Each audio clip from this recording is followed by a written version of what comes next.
the stream is live. Oh, fuck. Where's my is not up yet. camera, dude? He does not. I'm not ready. Get the fame and fortune that the rest of us get. Oh, there he is. Your setup changed. Yeah. Is that because you woke up 10 minutes ago? I woke up 10 minutes ago the time before as well. The problem was when I went to bed. Did you set it up before you went to bed last time? Oh, yeah. Nice. But, well, actually, it's not when I went to bed so much as it was when I got home. I got home late last night. Were you at the party with Smith? Oh, yeah, you bet. You meet any cute girls there? All of them. Except my girlfriend. So- That was mine. Except I didn't meet. I didn't. I thought you were gonna say except her, she's not cute. Except her. Just mine. No, except I didn't meet her. True. So you've already met her. Huh? Who? See, the good thing was I left a little bit early so he gets some more sleep, so I didn't even see Kevin. Because you showed up late? Yeah. Yeah, that's good. I was only there for like 4 hours. Same. It was a girl I met at New Year's. Yeah. Yeah. Yes. Yes. Yes. Yeah. Yeah. Same girl. Alright, so Ooh. I know you okay? Yeah, like this, and it actually cracked. I wasn't expecting it to. From crack your necks, get ready, strap in, because I know it's been like 7 weeks since, you know, we had our first session of this monthly campaign. But we're back. We're back, and we're gonna be more regular now. I've been going through a lot, but Still going through a lot? Moving tomorrow? still going through a lot. I'm moving to my new house tomorrow, but hopefully that'll be the last of the crazy stuff. we'll be good to go to do monthly from now on. We just missed 1 month. It's fine, or half a month, I guess. Do you guys remember how to play? Yeah. Roll the dice. If it's a big number, you cry. Yeah. Yeah. When you tell us to roll the die, we roll the die. We Yeah, that's play the game and we win at the game. yeah, pretty much all you do. You roll that when I tell you to.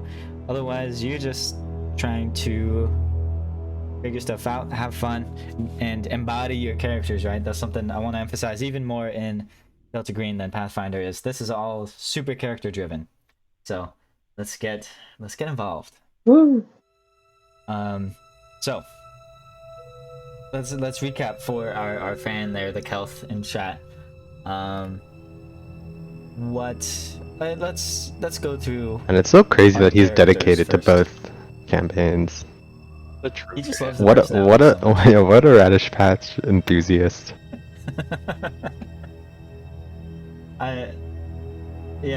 Here's a pop quiz for you, the Calther. Here's some Radish Patch lore. Do you know the story of the Radish Patch? Why The origin. why we're called Radish Patch? Kelth? I wonder if he knows. That's... To clarify, do you guys know this guy? I don't know. Oh, that's awesome. Yeah, the Kelth knows. He must. He's I don't know how he knows that. I lore. don't think we've talked about it on stream, but yeah, this guy, he's really dedicated. Yeah. Yeah, he followed me home one time. What? It's kind of creepy. Alright, so we got our one dedicated fan here. Hopefully he can spread the word and get us some more fans in the future. Yeah, Kels, what are For you now, we're doing, just dude? playing. Having Make a fun. Reddit post. Yeah, well, I don't know if I want people to watch us. We kind of suck at this game, but we'll get better. I'm working on streaming. We'll be good. Yeah, I You kind of just suck at this game. not- You're the worst player. I am the worst player. You know, I need one of you. If you guys want to help us get some viewers, you guys need to post. I can't do everything. I need my co-pilot. Kelp. You know, I got Kevin supposed to be my rules lawyer, and then I don't know if he knows the rules, but he's supposed to be my rules lawyer. Any of you want to take up the role of being the media guy? No. No. No. That's Kevin's job, Okay. I'm pretty sure. Yeah, I think so Okay. too. Kevin does work in media. Hey, you guys we can trade if you want, but I like being the lawyer, so fuck off. Hey, speaking of laws, what's my password? Kevin Well, it's sucks. a lie. It's probably a lie, but I believe it's Kevin is cool. Ah, I okay. thought it was Kevin sucks. It might be Kevin is an effer. That's what I was trying. I was like, it wasn't that. I was like, It's not. Let's not swear. You know, I don't want to lose funding. On Twitch, you know? Can't get Don't we confuse my sponsors. can't get demonetized before we have people giving us money. Yeah. We can't get demonetized before we've even been monetized. Exactly. Yeah.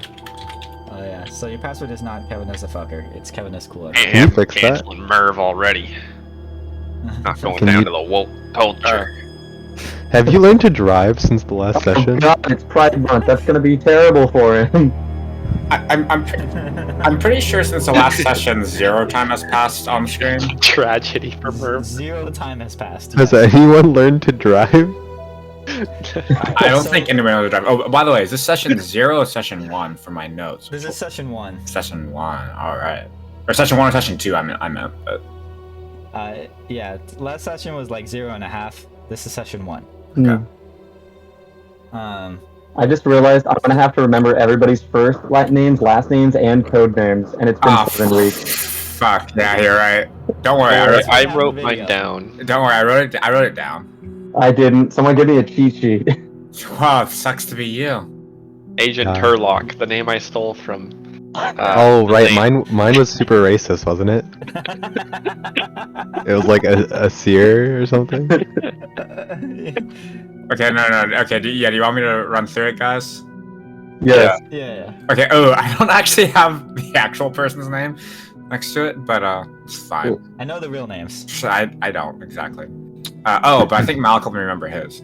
So he's Aziz, yeah. Aziz. Aziz. Aziz. Aziz. think it's- Somehow you make it That's more my call. racist. That's my call. That's mission accomplished right here. Aziz. Aziz. Aziz. It's 4 letters. So that's exactly what it looks like. As is. Yeah, I said as is the first time. And Just as read in it my as head. is. As is. Can I do that? That's much easier. I'm gonna. That's what Merv does. It's just Aziz. The problem is I can't get it wrong in character because my character would know how to say it. I guess he would just choose not to because he's a dick. It's fair. He is a dick. Okay. So That's sorry. That's Delane. Delane Monroe. Yeah. Delilah. Aziz. Yeah. And then we have Turlark, is Merv. Agent Turlock. Merv Towner. Yeah. And then we Where's have, Sigmund Towner to you, bud. and then we got Ocho Diaz. I don't know why it was Ocho Diaz. Nino Levon is Ocho Diaz. It was Nino. Yeah. I And forgot then that. I was waiting to remember what my name was. I knew it was something stupid. we have Hamilton, which is myself, Corbin. Corbin Richmond playing Hamilton. Excellent. So those are your characters. You got code names. Because you're FBI agents, right? And you're on this case. What is the case? Why are you here?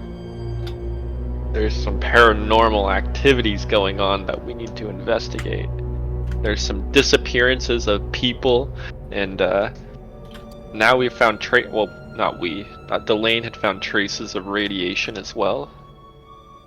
Yes. What other information did we have? We don't technically know it's paranormal, right? Like, other than the characters that have done work for them before? Yeah, the characters do not, and also I'll let you know the players do not. It might not be specific like paranormal. Okay. That's a good shorthand. I normally just say spooky stuff. Okay, there's spooky Because- stuff going on. Yeah. There's something spooky going on. Could be I'm paranormal, supernatural. Could be aliens, could be whatever. It could be a cult. We don't really know exactly what it is, but there's something spooky happening here. Which is why Delta Green need to get involved. So, there wasn't disappearances. There's 2 dead bodies. That's right, dead a bodies, few- not disappearances. A few months ago, Clifford Porter died at the rubble of the old factory. There's a factory explosion in the 50s.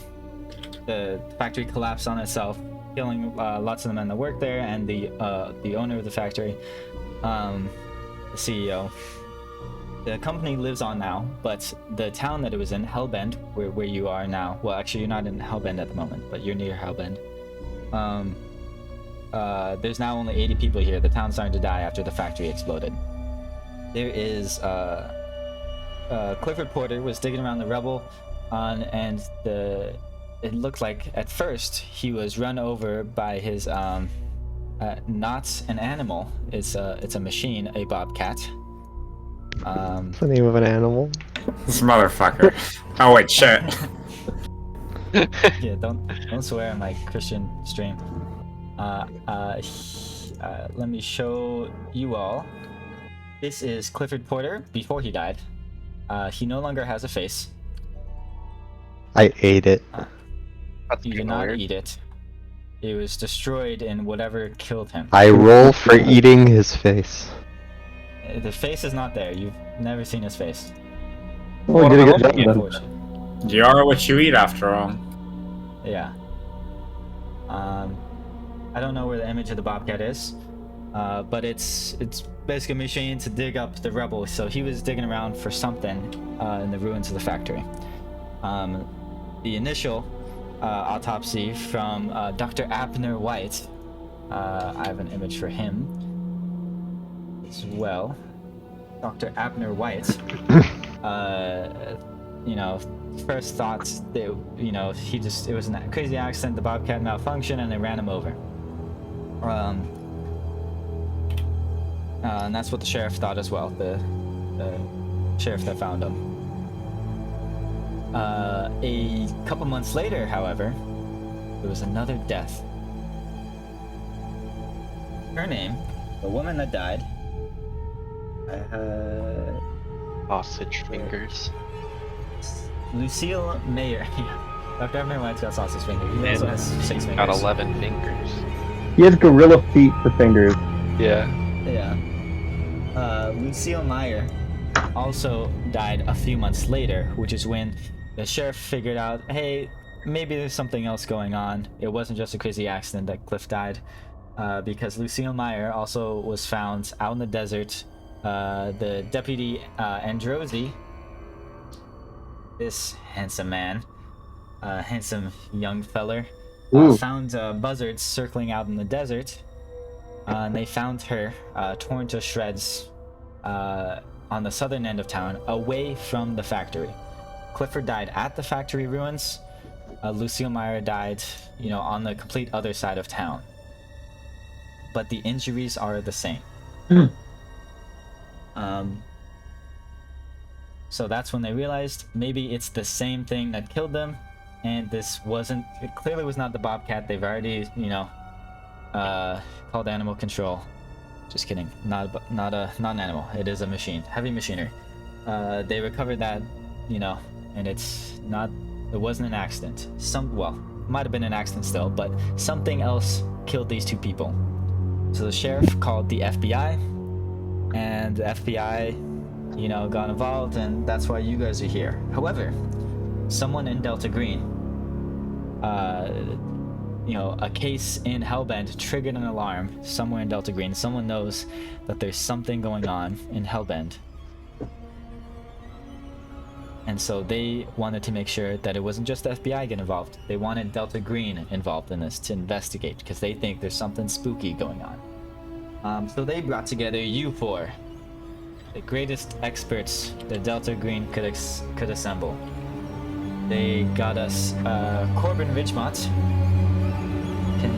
Kevin, can you tell us a little bit about Corbin Ridgemont? Just give us 30-second overview of him. Yeah. I'm trying to remember what I actually said on screen, but yeah. So basically, Corbin Ridgemont, he's anthropology. He has an anthropology PhD from Yale. He was a professor at Duke. After going through some stuff, he gave up his professorship and was teaching high school instead. And How did he get involved with Delta Green? yeah, so he's had some. He's been a Delta Green friendly in the past, kind of unknowingly, just through different research that he's been doing.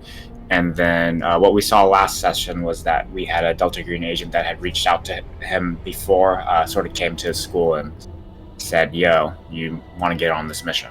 So that's how Corbin Ridgemont has joined the fray. All right, Corbin Ridgemont, anthropologist. And what about the man in the middle, Merv Towner? Who is he? How did he get involved? How did I get involved? Okay, so this is, so Merv is a former armyman. He's a veteran, served post 9/11. You know him, true American hero, serving his country. And after the war, he didn't fit quite in with civil life. He still needed to do something that related to his tactical training. So his platoon leader got him involved in the FBI, where he's excelled greatly with his tactical methods and it's very tactical. Excellent driving skills. Yeah. No, he's not a driver. He's the gunner. But no one seemed to bother to ask the questions about who To be Merv fair, really he is. also can't drive. We would have expected him to be able to drive. He's got 10 driving skill. That's pretty good. I did say I can drive. I don't. All of you have the same driving skill. The last session really brings that point into question, but it's fair. It was spooky shit. It's fine. Yeah. So his squad leader brought him into the FBI, where he's continued to excel. Recovering he- from He active. struggles from from a little bit of his war PTSD. trauma, but we get through it. We manage. Yep. Yeah, managing it fine. How does he work for the FBI with that level of PTSD? Is That's actually who they look for. He's actually a prime candidate. This guy heard some rocks and fucking just lost it. It sounded like gunfire, okay? Yeah. Don't hate. Treat veterans with respect, okay? Yeah. You commie. Yeah. So yeah, that's how he ended up getting involved in the Green Delta. It turns out his Delta Green. or Delta Green, sorry. That's how he got involved in Delta Green. His leader was actually got involved at some point. Don't really know the details about that, but he actually contracted Merv on this special mission since the squad leader, what was his name? Lorenz, I think? Make sure. Lorenz, I believe. Yeah, Lorenz. You have it on your sheet. Lorenz Dietrich.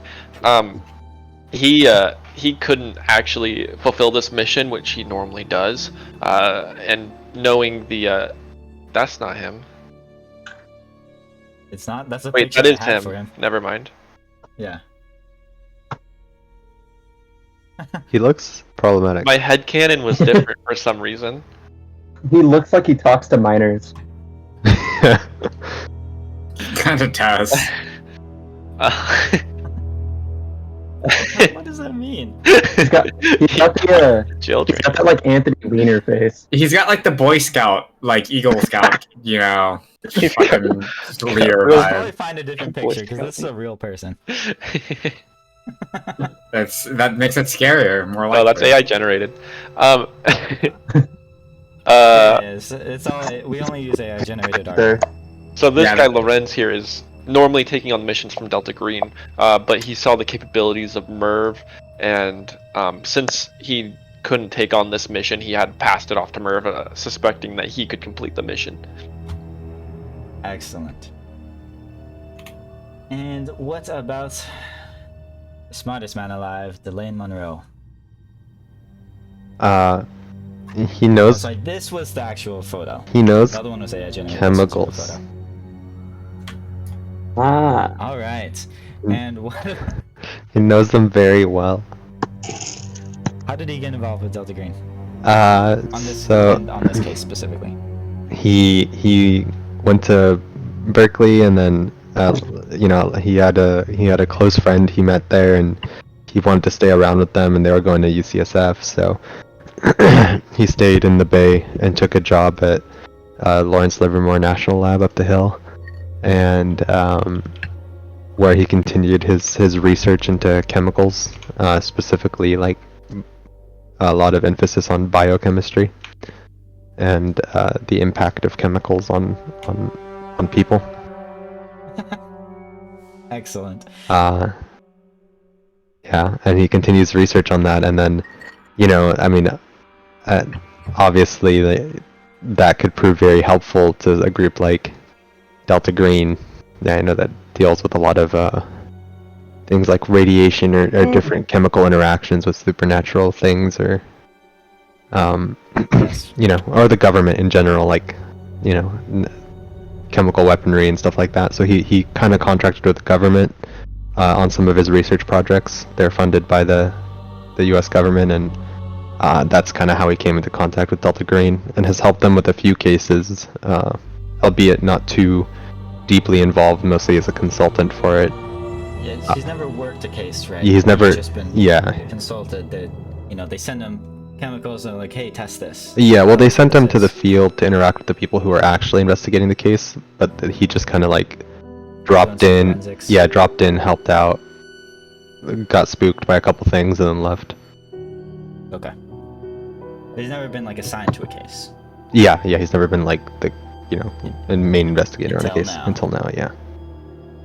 Awesome. And what about not the smartest man alive, but the second smartest man alive, Nino Levon? He is actually the smartest man alive. Okay, my bad. That's what his mom tells him.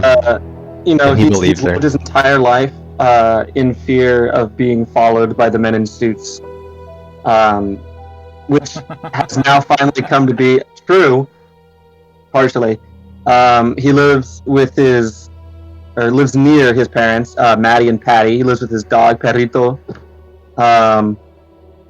And his best friend he rescued, his name's John Humper. He calls him Jumper. He rescued him from attempting to commit suicide via jumping off a bridge. Yeah. God damn. He got involved because the men in suits told him to, and he was too afraid to say no. Yeah. And I believe they also said he could help out with his parents' medical bills. Yes. The men in suits said that. Yes, they did say that. I remember. Okay. I definitely remember. Yes. And I'm sure Nino does too. He's got mind He's like a steel trap. Yes. Alright. So, that's how you all got assigned to this case. You flew or drove out in Murph's case to Bakersfield. We talked to Bakersfield FBI. You met Agent Clark Grunberg, who is your supervisor on this case. He is not Delta Green. He is who you report to.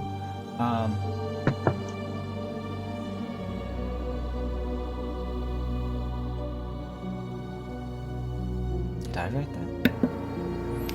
No, I believe it was Floatin and Turk. Turkington. But then Grunberg. Oh, Grunberg is Delta Green. I apologize. Yeah. I was gonna say he looks too suave not to be. Who? Do you have the name, Kevin, of the one that's not Delta Green? Yeah, Slotin and Turk. Yeah, special. ASAC Slotin, right? Kevin Slotin. Yeah, Slotin was our point of contact, I believe. And Turk was the special agent in charge. Turk was special. Yeah, Slotin is ASAC, assistant special agent in charge. Yes. Okay. Yes, so those two you met first. Those two were not, they're FBI, but they're not Delta Green. Clark Grunberg that I just showed you is Delta Green. He is your main Delta Green contact. So Turk and Slotin, those are who you're gonna send the details of the cover case. So they are not aware of Delta Green, but this is still an FBI case. So you're here to investigate these two dead bodies and come up with a reasonable explanation, and you have to send them any evidence, and you have to send them what was the cause of death and solve the murders or the deaths, whatever it is. You have to give them a reasonable thing and a reasonable explanation, especially one that can keep things quiet. is you want the FBI to just be like, yeah, cool, that was good, we're not going to look into this any further. And you also don't want the press to be aware, right? You don't want this to be a big case that the press gets aware of and they make a big deal out of it, because Delta Green is very confident there's something spooky going on, and it cannot get out. Not only do they not want it, it cannot get out. Anyone that finds out about this, you have to take care of them. However you do that. Either you bring them into Delta Green, you somehow make them crazy so no one believes them when they say crazy stuff, or you gotta kill them. One of those three options. If anyone finds out about what's going on here, you have to make sure that they can't spread the word. Do that however you can. So, to Slotin and Turk, you give the cover case, whatever the explanation is, the public explanation is, to Agent Clark Grunberg. He is your Delta Green team leader. He can maybe help out, give you some information, but otherwise he is not involved in this case. He is off doing something else. So you have to report to him anything spooky going on, but he is not going to assist you on the case, so you're on your own. You also met Makamura and Tralvain, who are also point of contacts for you in Delta Green. So they may be people you can speak to about some things. If you have some questions like how should we handle this, they might be able to answer the phone call, but they're not going to come out and like deal with this unless you fuck up. They might have to get involved, and you do not want that. You were told about this case, the details of this case, and you're out here in the desert. You saw the bodies, and that's where Delane Monroe, he saw Cliff's body and found out that there was some radiation on the body, and only on Clifford's body, not Lucille Meyer's body. Then you guys, you talked to the sheriff, talked to the coroner a little bit, but you guys went back to your motel out in Sandy Springs, I believe. It's the name of... Oh, not even close. Furnace Creek Ranch. It's a little retirement community about an hour away from Hellbend. That's where your motel was. You decided to go out in the night because you hadn't had dinner yet. Nino stayed back. He was taking, he was wanting to go to bed, but everyone else wanted to go get food. You're driving out in the middle of the desert highway, middle of the night, and you came upon a diner. The Haunted Denny's. Haunted Denny's. And you recalled very clearly that this diner was not there when you drove into town. But you were hungry, so you're gonna stop by. There was no road leading to this diner. It was just a diner about 200 feet off the road. But you decided you were gonna go drive up to it anyway. You guys hit a rock which triggered Merv's PTSD. He started going a little bit crazy, put him into a panic. Pulled out his rifle and started looking around for stuff. Didn't see anything. But meanwhile, Nino Levan is dreaming. He sees overhead. He's flying up above. He sees the SUV on the highway, and he even sees the diner. Oh. He sees you guys pull up to the diner, and he sees the shadowy figure silhouettes open the doors of the diner and start walking towards the SUV. Something triggers Merv's alertness. He realizes that there's something dangerous going on. He hops back in the car, puts it in reverse, and guns it back to the highway, away from the diner, and the SUV rolls over and crashes on the highway. Sorry, I'm back. Keep getting phone calls. I am back too. And so you guys crash on the highway. SUVs on the side.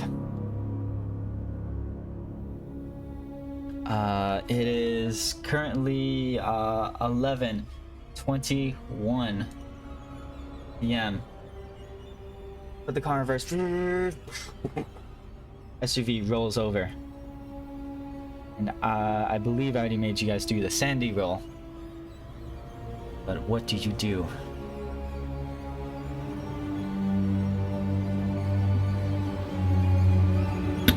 Is the car? So where we are right now? Is the car flipped over? Car's flipped over. It's on its side. On the side. Okay. What the frick, man? Boys, we need to take cover. Try and figure out what enemies around us. I'll take him out if we can spot him. I thought I got out of the car before all that. Okay, you can get out of the car. I just wanted to take like one step back, just to. So. Yeah, because he had stopped for a moment to like peek out the window with his gun, and I like got out of the car. Oh, before he even puts in reverse. No, he had put it in reverse, and then it was before the car flipped. He like peeked out the window with his gun and saw that the diner was gone. Yes, the diner disappeared. And it was around that time that I got out of the car because I'm like, I don't want to be in this car anymore. Okay. Hamlet, you alright? Oh, Hamilton? Or Hamilton, sorry. No, that's all good. I like Hamlet. Yeah, I'm in one piece still. Nothing broken. It feels around a little bit. No, I think I'm still doing all right. I think the terrorists are on the ridge, trying to blow us out of here. I don't know what you think you saw, but it definitely ain't terrorists, boy. They're luring us in with that Denny's. It's not. So to be clear, it's not a Denny's. Would he know that? It's a 50s like silver diner. So like a Jenny's. Yeah, okay, Look. it's a Jenny's. Would he know that? I don't think the terrorists are that sophisticated. Oh, you haven't gone to war then, buddy. They'll make bombs out of toilet paper. You don't even know.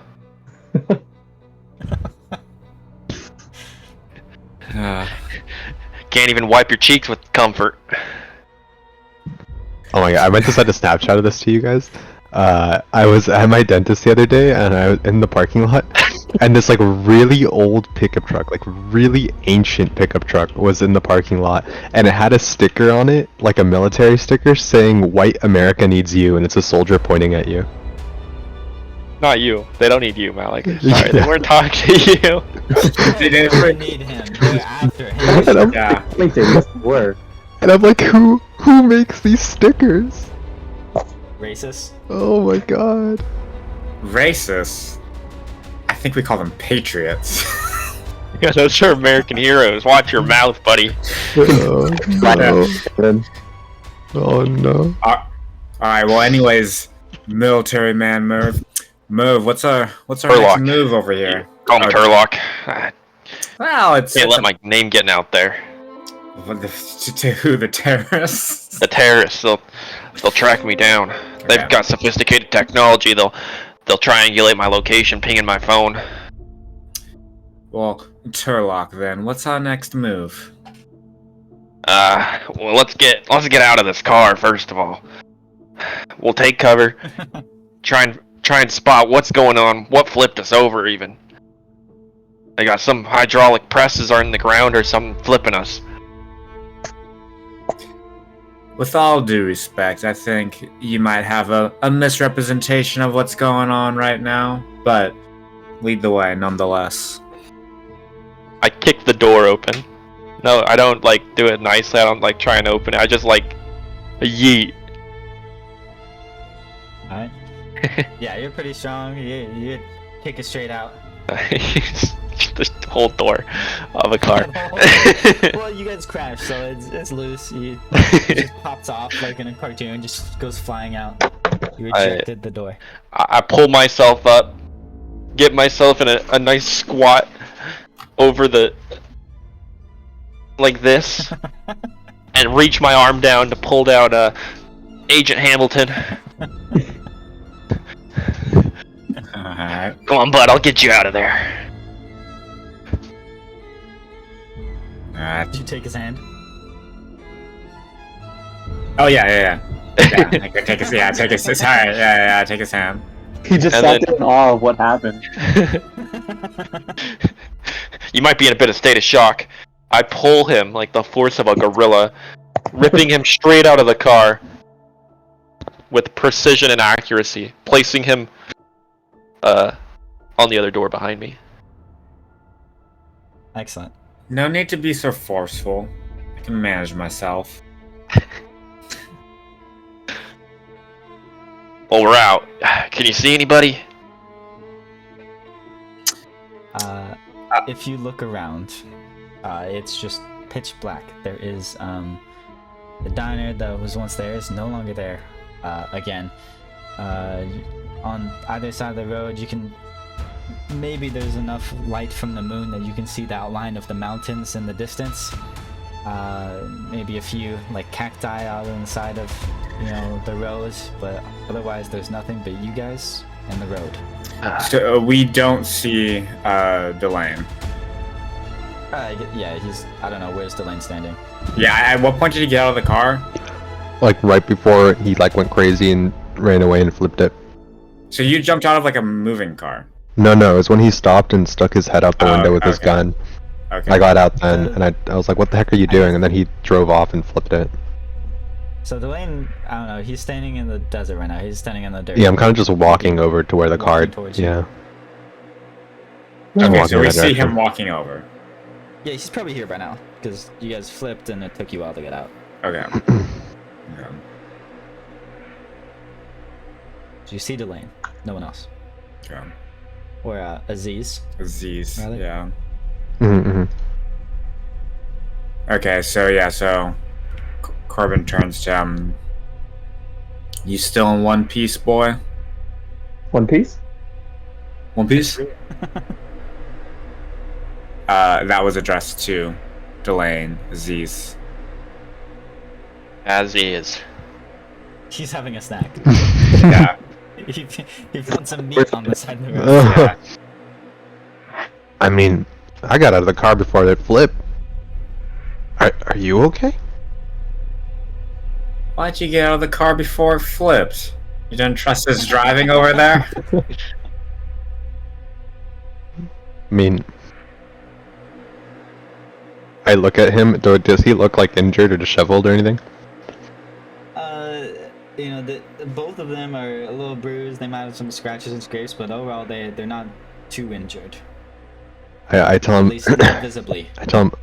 Well, by the looks of it, it seems like I made the right choice.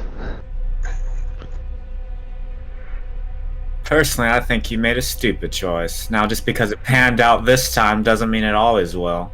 I'm trying to remember what my voice was.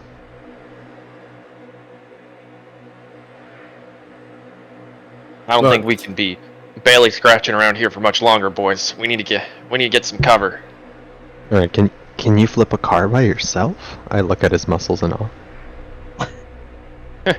This little Is he thing, clinging onto him? definitely. Can it run after though? That's the real question. Alright, well, Terrorists are crafty, I tell ya. I just start walking. come on, Terralock, let's I don't even try hear that. him. I said that sarcastically, but he took it serious, and I just kind of walked away toward the where we came from, the hotel. I'd like to use my massive strength to push the car back upright. I don't believe No way. it's something you should be capable of. There's no fucking way. It's just on its side, right? I just push it. What type of car is it? It's not like flipped on its, like, it's not actually flipped It's on not its upside side, down. right? I feel like, It's on its side. I think that's reasonable to just push it. Yeah, what type of car is it? Yeah, it was like a small car, I'm pretty sure we're driving. It's like a truck or something. No, it's an Escalade. Oh, I could do that. You are absurdly strong. Give me a strength check. Are you kidding me?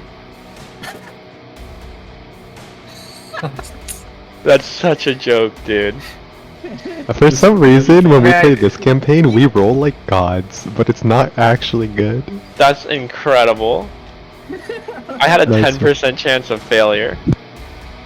And you failed, yeah. You go to push the Escalade over and like it wobbles a little bit, but you're straining and it doesn't roll over. And Unlucky. here I was actually thinking that was gonna work. Well, maybe if you put your back into it with me, we could get it over.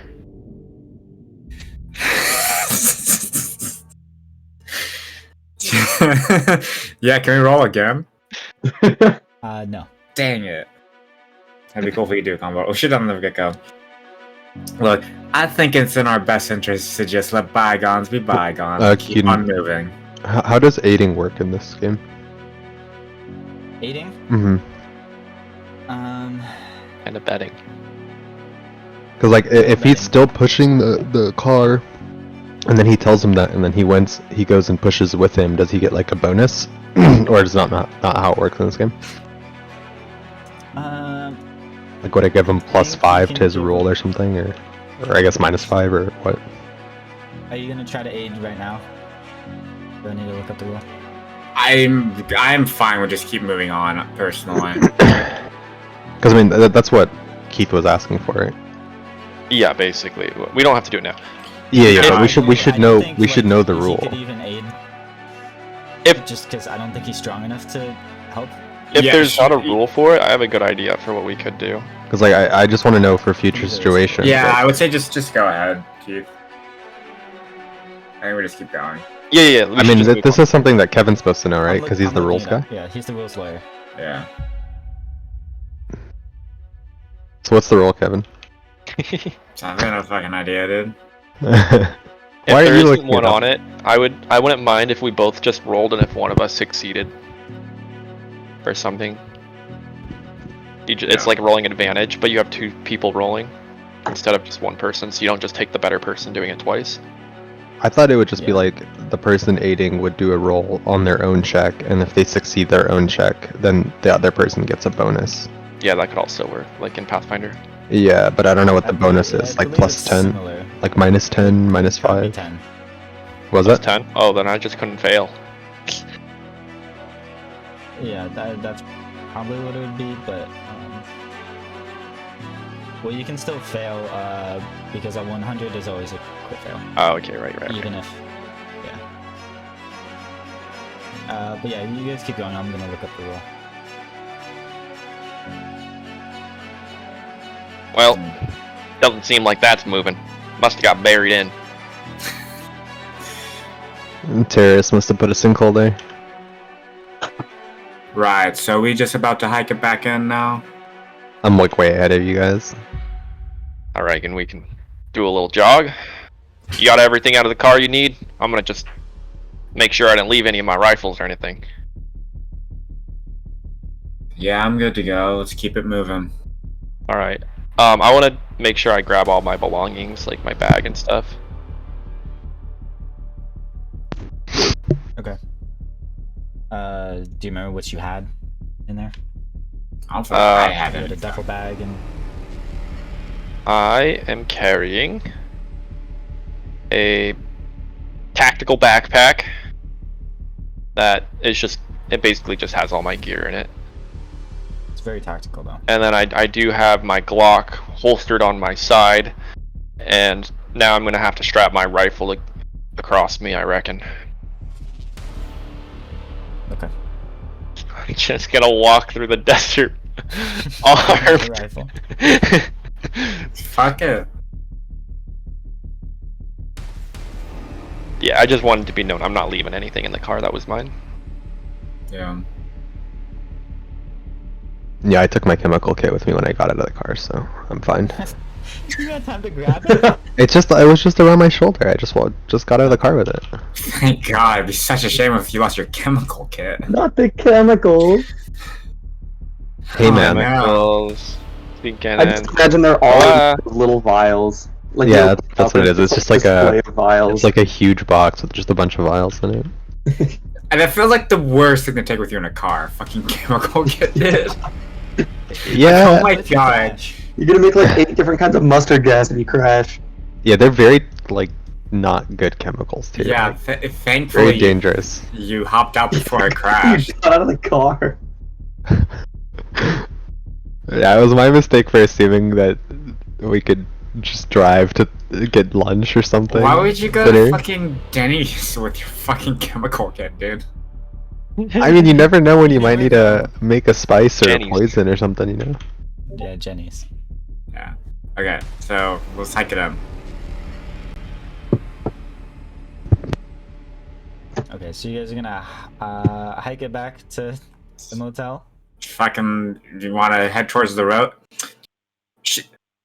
I'm We still should be hungry. I reckon we can find something to eat. Wait, but the diner disappeared, right? Yeah, Diner disappeared, Yeah. yes. but we were heading somewhere else originally to eat. Isn't it like 12 at night or something? It was just a little further down. And we thought we 11:21. could save some time. It's currently 11:35. It's Clock is been moving. a long night. I think I'm just gonna head back to the hotel and go to sleep. What do you think, Hamilton? Probably our local pizza joint or something. We can get something. I don't I'm think still there's pretty gonna hungry. be. There ain't gonna be any pizza joints out here. Think about this, Sure. alright? What if we order delivery pizza and we make sure they drive through here and ask them to pick us up so we're part of the delivery? And do you know of anybody that's gonna deliver out in the middle of bumfuck nowhere? Domino's always does a great job delivering. That's Never true. been disappointed. I feel like your character would like Papa John's more though. It's probably true. Is there different like fucking connotations with these pizza places I'm not aware of? Oh, Papa Kevin John's doesn't know. Kevin doesn't know about Papa. No, I know. Of reckoning. Papa John said some Oh. choice words during a meeting one time. Oh, like the actual like owner of the place. Yeah. Yeah. I think He's I not think I Papa vaguely anymore. remember that. He invoked his official Papa title. Did he give some good old white power stuff or what? Yeah. Just racial slurs. You know, Yeah. classic. Some racially charged, as Kane would say. It's maybe an argument that everybody It says wasn't- it, so it's okay. It wasn't racially charged. It was just racism. Oh, well, The cool thing about Papa John's is like in their hierarchy of positions, you have like the highest position, and right above it is Papa.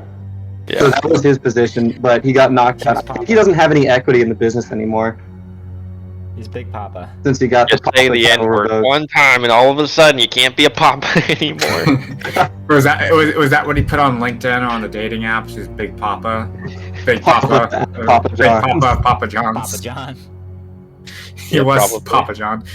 Yeah. Okay, so Okay. so So you guys gonna try to call Papa John's right now? Yeah, I think that's a good idea. look, He predicted COVID. Turlock, you're the expert in these matters. Whatever harebrained schemes you care to go with, I'm on board. Hey, it might get our feet nice and relaxed. We don't have to walk this road late at night. So We'll just tip them extra.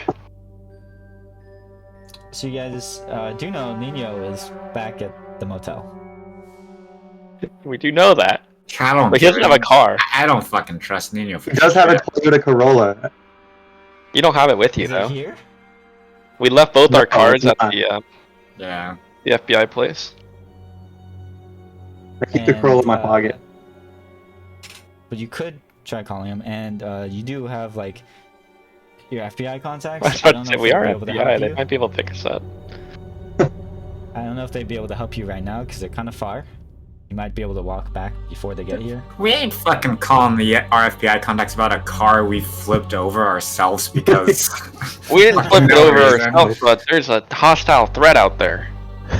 There's a magic. Just letting you know you have other people than fucking Domino's. Let's call the little pretty boy, the police officer. Reckon he'd pick us up. He said he'd hit the bars. That's the sheriff deputy, by the way. Sheriff deputy. Alright, I think we should give the Domino's thing a try. I just want to see how it goes. Ah, yeah. Let's get the pizza delivered, cause then we get dinner too. Let me look at them up. I sigh as I'm walking away listening to what they're talking about. The delivery car is just gonna fly past fucking. I forget my No. character's name. Yeah. In the back. Admittedly, this is not the best operational security, but it's worth a shot. I'll try my best to hide my gun so he can't see it. Don't want him thinking we're gonna rob him with the pizza. Yeah, your full-on assault rifle. It's There's not an never assault s- rifle, no, buddy. he- It's an AR-15. You're just gonna tuck it in under your shirt. Oh, you do have an AR-15. I thought you just had like a. American gun. Okay. You guys all have handguns. You were given them by the FBI. Okay. Is your AR-15 auto? They're not typically. Yeah, well, I know not typically, but can be. So, you guys gonna call Domino's right now? Yeah. Okay. Go ahead. It's fucking.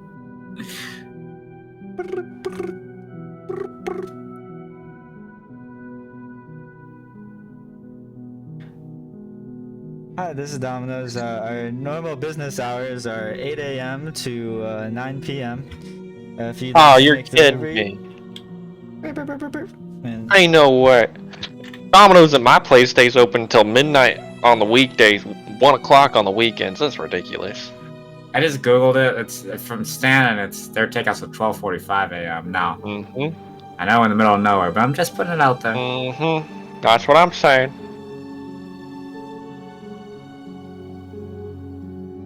You got me messed up, bud. Well, guess we're jogging it then. No Unless pickup. you want to call the police, boy. Boy. No, let's. How far do you reckon out we are? Well, I drove for a good 30 minutes, I'd say. No shit, Yeah. really? No. yeah. No way. It was a I didn't know while. he drove that long. Okay. And you're probably going like 80 miles an hour. So, Oh Okay, my okay, god. okay. Okay, I didn't realize we were that far. There's no way. Yeah. There's no way we're walking this back in. We're at least 50 miles out. That's about yeah, right? About 40. at least 30. At least 30. Yeah, Depending yeah, on how fast he was going. okay, At yeah, 80. so that, yeah. We're at least we're at least 30 miles out. We're not gonna make it back by dawn if we go by foot. I guess we're gonna have to call them then. We gotta figure out our story though, cause I don't wanna alarm the civilian life if there's terrorists right around the ridge. Wouldn't sit well with them. We better take care of that without them knowing. What story is there to be had? We were out in the desert. Well, You why hit a the snare frick in the was wall? our You thought truck you saw clipped? something. Because you're You can't go blaming me like that. well, provide a I better cover. say, Provide better alright, I cover say then. there were some illegal immigrants driving by, and us, law enforcement, tried to do our duty to stop them, but they hit us right off the road, clean off. Look, now I appreciate the story and the creativity behind it, but I am skeptical of them going for that. I don't reckon that they have illegal immigrants very often We're in around these California, parts. buddy. It is illegal immigrants in here. You're joking me. Call me California? The People's Republic of California. We are very far north of the border. Yeah. And Florida's not anywhere near it, but you can see them flooding through there. Flooding.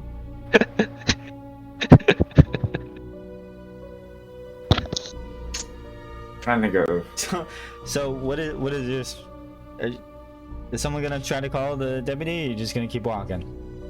We need to get our story straight before we call them. I'm just walking in a haze, in a daze. As much as I'm not exactly interested, we do have another one of our own back at the motel that we could call. Perhaps the motel owner has a car. Yeah, that could work. I think Let's it's- give that a ring. Maybe they got a courtesy vehicle. Okay. Is someone gonna call the motel? Are you calling Nino or the motel? On the motel.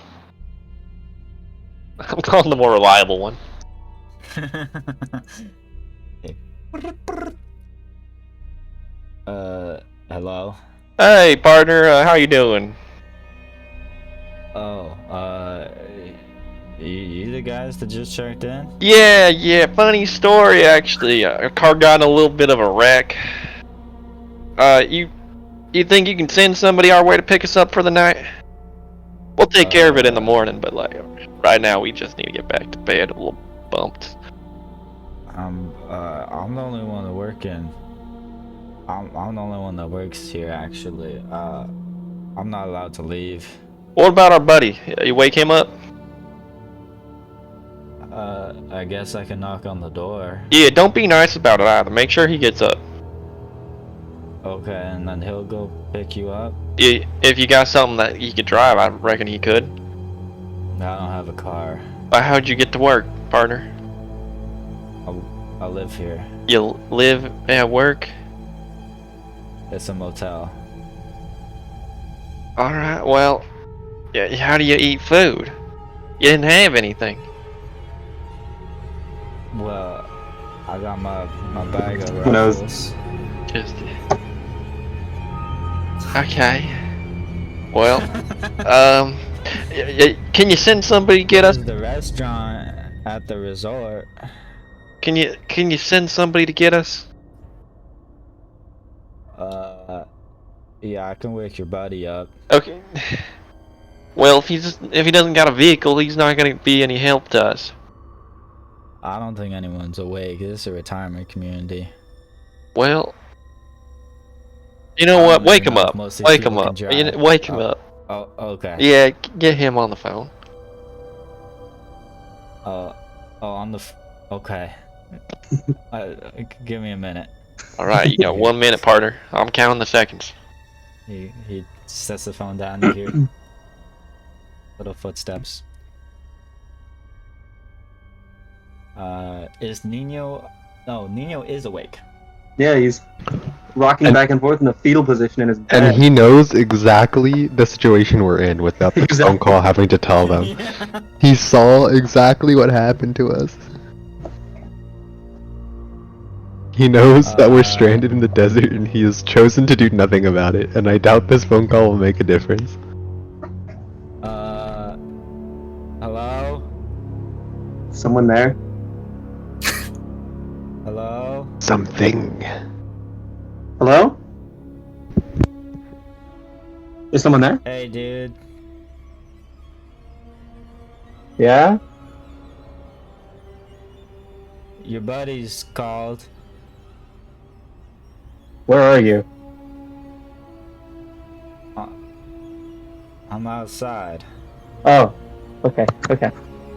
I open the door. Hey, dude, your buddy's called. They want to talk to you. I guess they're on the road. They need you to pick them up. Oh, okay. I'll talk to him. And Do I so go to he the gets phone? walked I go to back the phone. to the lobby. Yeah. Cool. Yeah, he hands you the phone.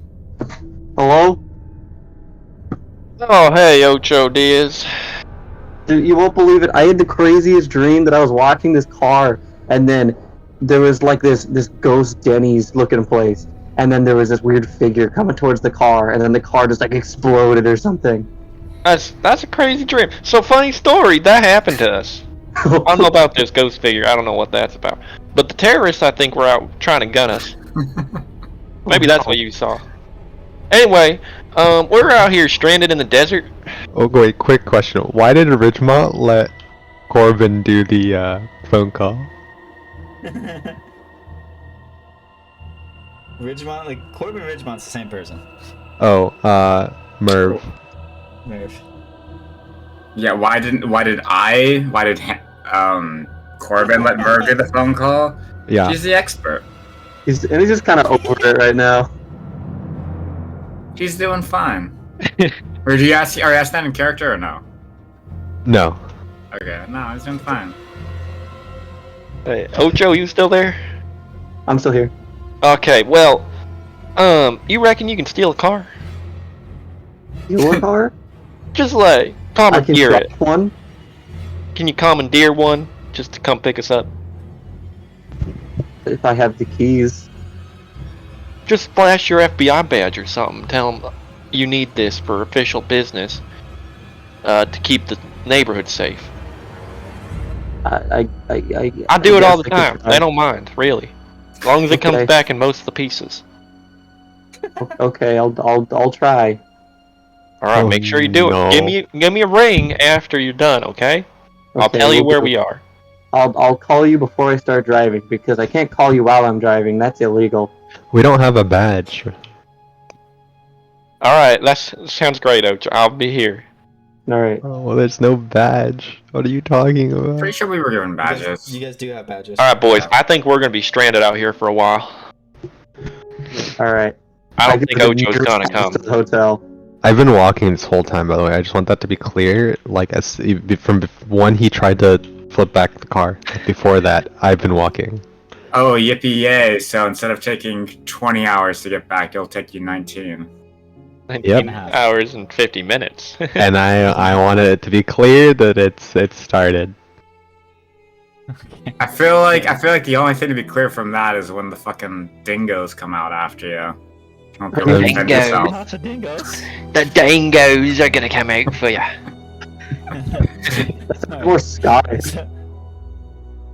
So, what is Nino doing? I go to the nearest house and I knock on the door.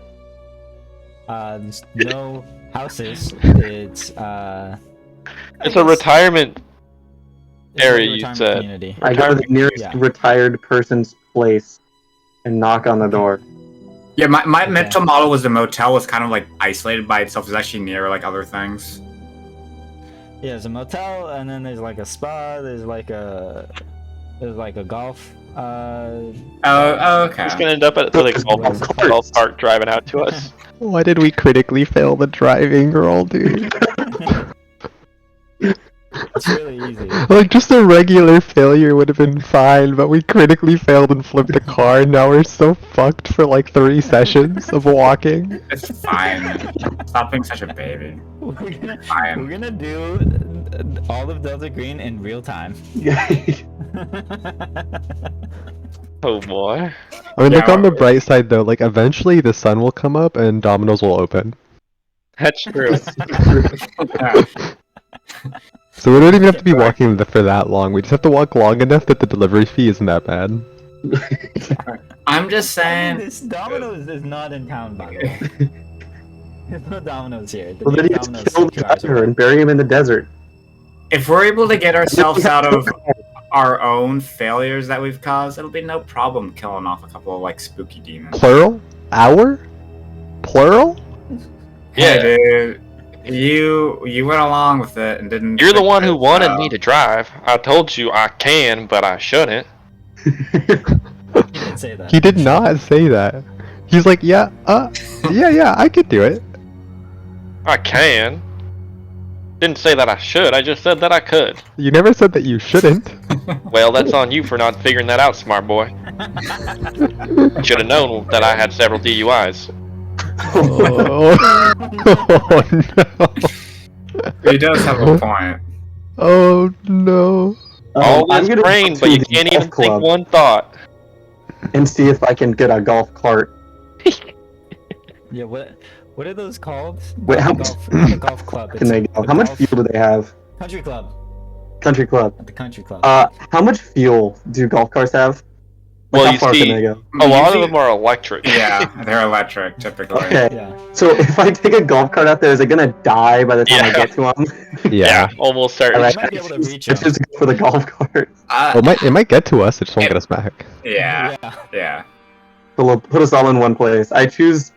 I try to go inside the country club to see if I can commandeer a golf cart. Yeah, better question is whether or not your character would know that information. And I think the answer is no. Couldn't.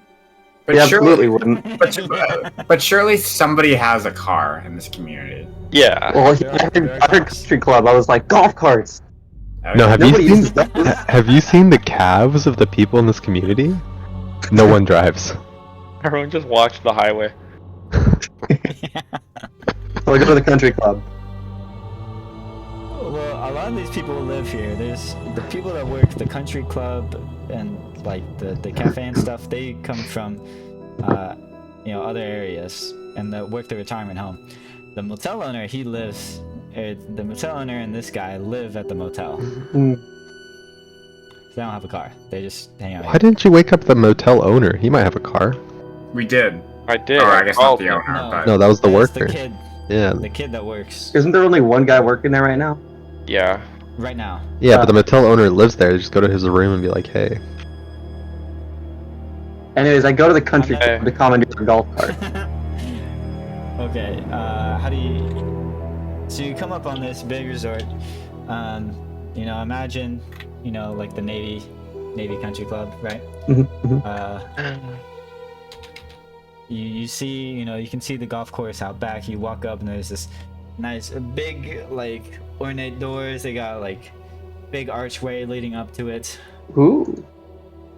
What, you just walk up to the front door or what? Well, first I go ooh, because it's kind of exciting. But then yeah, I walk up to the front door and I try knocking. Okay. Yeah, you knock. Nothing happens. I check to see if it's unlocked. It's not unlocked. Well, I'm at a loss as what to do now. This was my entire plan. To knock. I try forcing the door. You try forcing the door open. Let's see. Do you have a roll for that? Would that just be strength? Well, I don't know if you have a specific skill. You do not. So yeah, give me a strength roll. Cool. How do I do it again? I forget. You open your sheets. Hey, it is there's open. those 6 buttons there: skills, physical. Go to physical, and then you click the. Oh, I rolled for you. That works. Click the strength button. Strength. Oh, no, you gotta roll. Boom. It's blind for me. I can't see that. It is also blind for me. Huh. How did you do it not blind, Keith? Mine's public role above the chat. You might not have that set to Or you public. just do it like through your sheet, right? Yeah, I do it through my sheet. Oh, go, Smith. Go in your Yeah. chat in the bottom right, and you see. It might say like private GM Yeah, roll there. that's it. Public roll. Click the drop down. Yeah, public roll. Should I roll again? Roll again. If it's a different result, I'll give you this result. Cool. Success. Success. Oh my god, he's Nice. All 3 were successes. Yay! Yeah. So you go up to the door and you're trying to shove it open. You break the latch and the door opens. Ooh. I did it. Okay, I go inside and I check to see if I can find any golf cart keys. Yeah, so you open up to this big like lobby, fancy, you know, nice glossy floor. It's a little slippery. Even looks like they just waxed it. The night crew waxed it not too long ago. Does it make a but squeaky you- noise under my shoes? Yes. Yeah. Can you do the sound effects for me? I can try. Let me find something to make the noise. I don't think I have anything. Okay. I did it for you. Perfect. You do see a front desk, and there's a couple thing of keys behind the desk. Oh, perfect. I take them all. Okay. Might need to chain the golf carts, right? Yes. Tow some golf carts. Okay, yeah, you If take them all. one runs out of battery, I can just start the next one. You walk back to the country club, start the next one. No, I tied them all together. Okay. Okay, cool. I have all the keys. You're gonna... Now I can start Okay. unlocking doors. These don't appear to go to the doors. Do they go to the carts? Yes. Nice. I take all the keys and I try. All right, where the carts? I go outside to look for the carts. Okay. Yeah, you look around for a while. Do you need to roll for this? No, you don't need to roll for this. Yeah, if you walk around the perimeter of the building, eventually you see like there's a little shed with a garage door. Yes. I think that might be a place. All right. I try all the keys on the garage door. None of them work. There's just like a little padlock at the bottom of the garage door. I guess I'm gonna have to force my way in again. Okay. How are you gonna try and do that? Wait, let me see what I have on me at the moment. I think I have my fireman's axe still. No, that was in my car. Never mind. Hmm. That's in the Escalade. Hmm. I have a pocket knife. Can I cut the door? Probably not with a pocket knife. All right. Can I try? So is it like a garage door or like just a door, or is there both? Like a small garage door, like a shed door. Oh. Can I just force it open? Well, there's a lock on it. I don't know how you mean force it open. You'd have to break the lock. Hmm. All right. Is there like a You do have a Halligan forcible entry tool. Huh? I don't know if that's on you. It says it's equipped. Oh wait, that's right. I forgot I had that. The Halligan Could have forcible used that to entry breach tool. the door. Can I use that? Yeah. All right, I'm gonna use that. That's for like the door that you broke in with your bare hands. That's fine. But yeah, you could probably use it to break. And let's see. This is, not a very secure place. It's just a little padlock. So your 50 demolitions skill is enough to just, break the lock. Yeah. You break the lock, the garage door pulls up, and you see 20 golf carts. Let's go! Let's bring it Okay. go. I grab the first golf cart I could see, and I try all the keys until one of them works. Yeah. Cool. How much fuel is in this one, or how charged is it? I don't know. Do golf carts have indicators? They probably do. Yeah, I think they do. Yeah, it's like 90%. Not good enough. I turn it off and I check another one. You check all of them. They're all between like 70 and 95. They're all fairly charged. All right, I take a 95. Okay. If it's behind other carts, then I move other carts out of the way so I can get it out. I don't close the garage door or anything. I just kind of leave it. And all You're like rotating. You're moving them out like in the driveway, like. yeah, so I can. So it's just like. Yeah, so there's like 12 golf carts like just hanging out on the side of the Perfect. shed now. Okay. All right, and I take off towards my friends. With the single golf cart.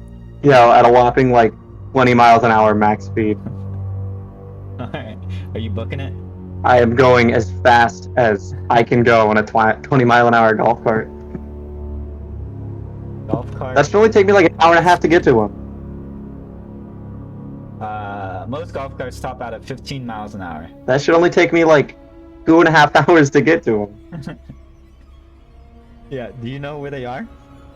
I saw them near the Denny's. Oh yeah, he said that's where they are.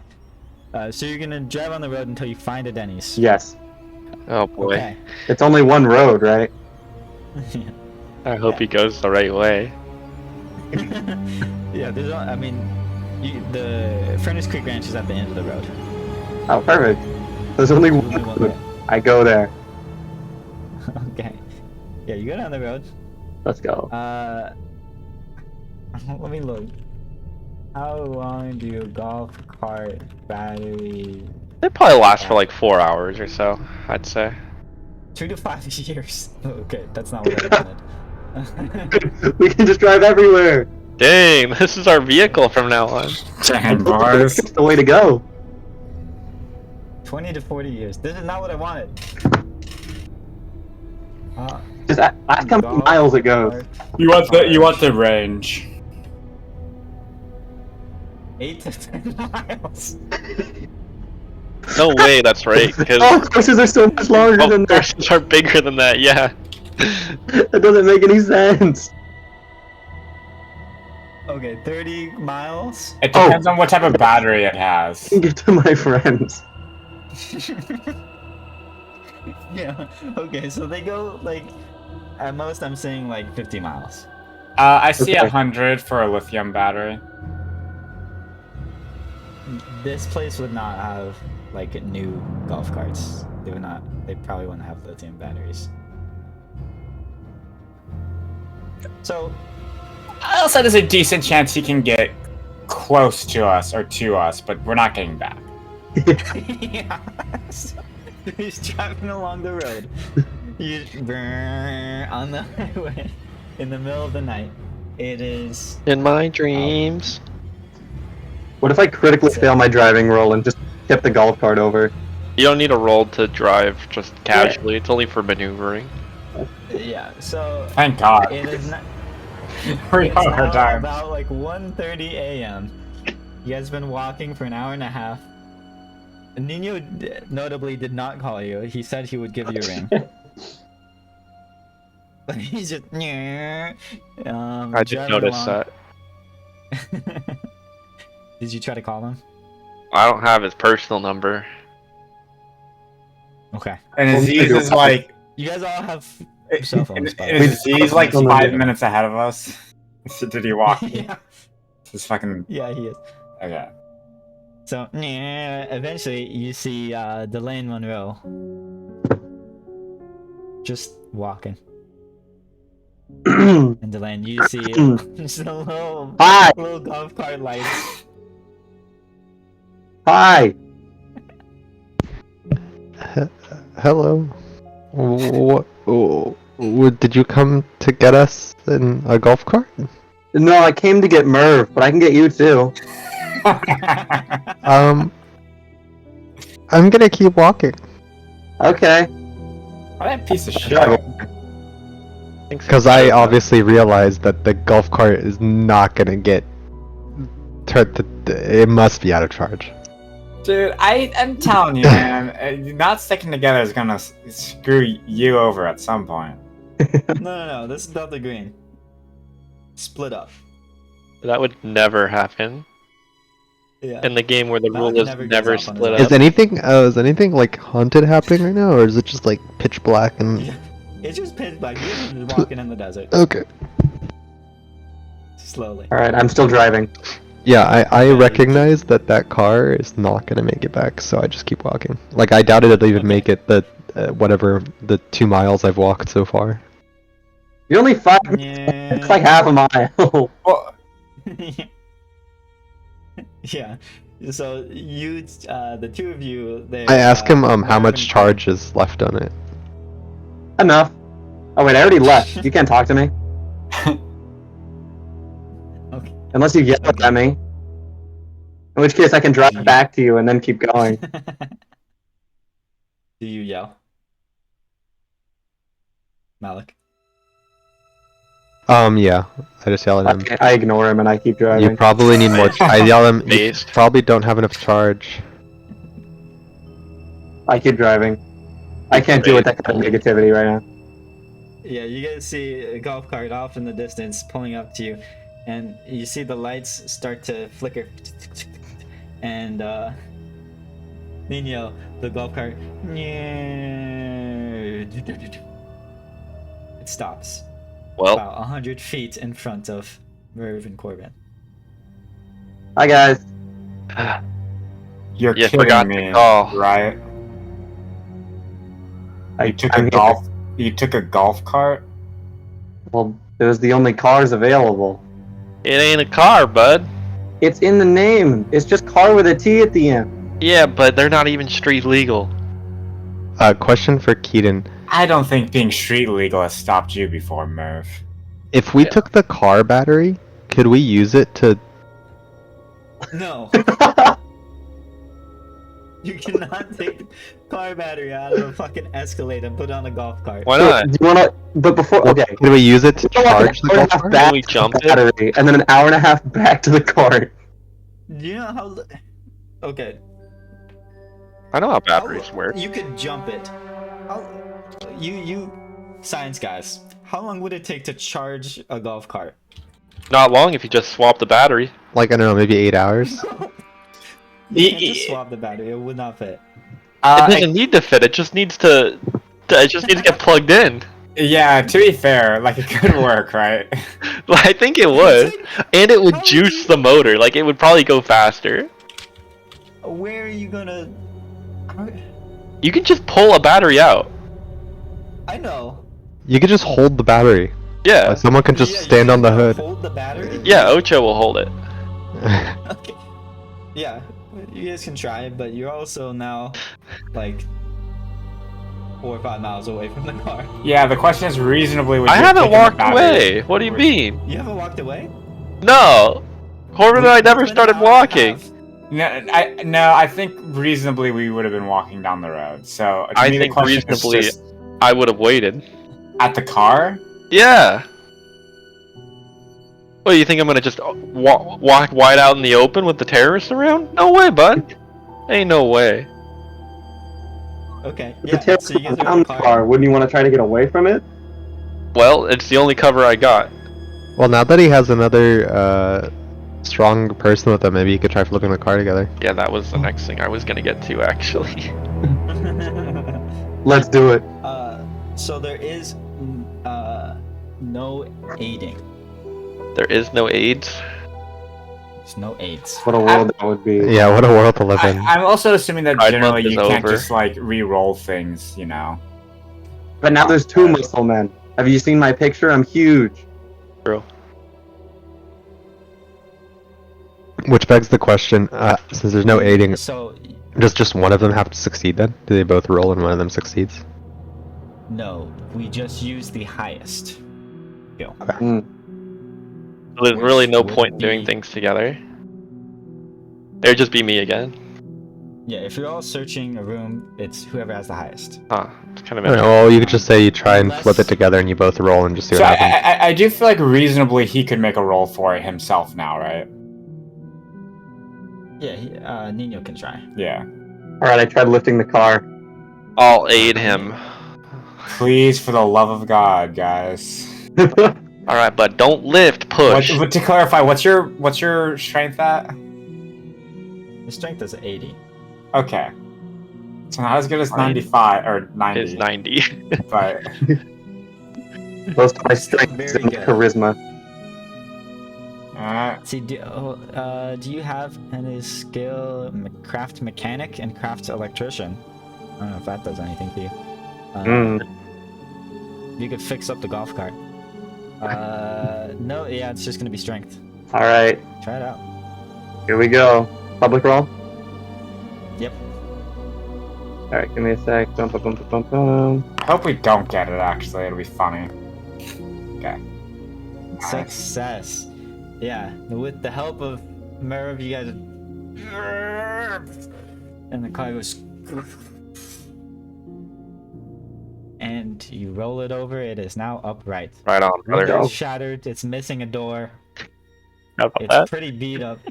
But can it drive? Let's find out. I turned the key.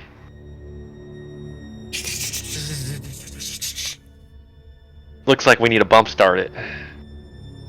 We jump it using the golf cart.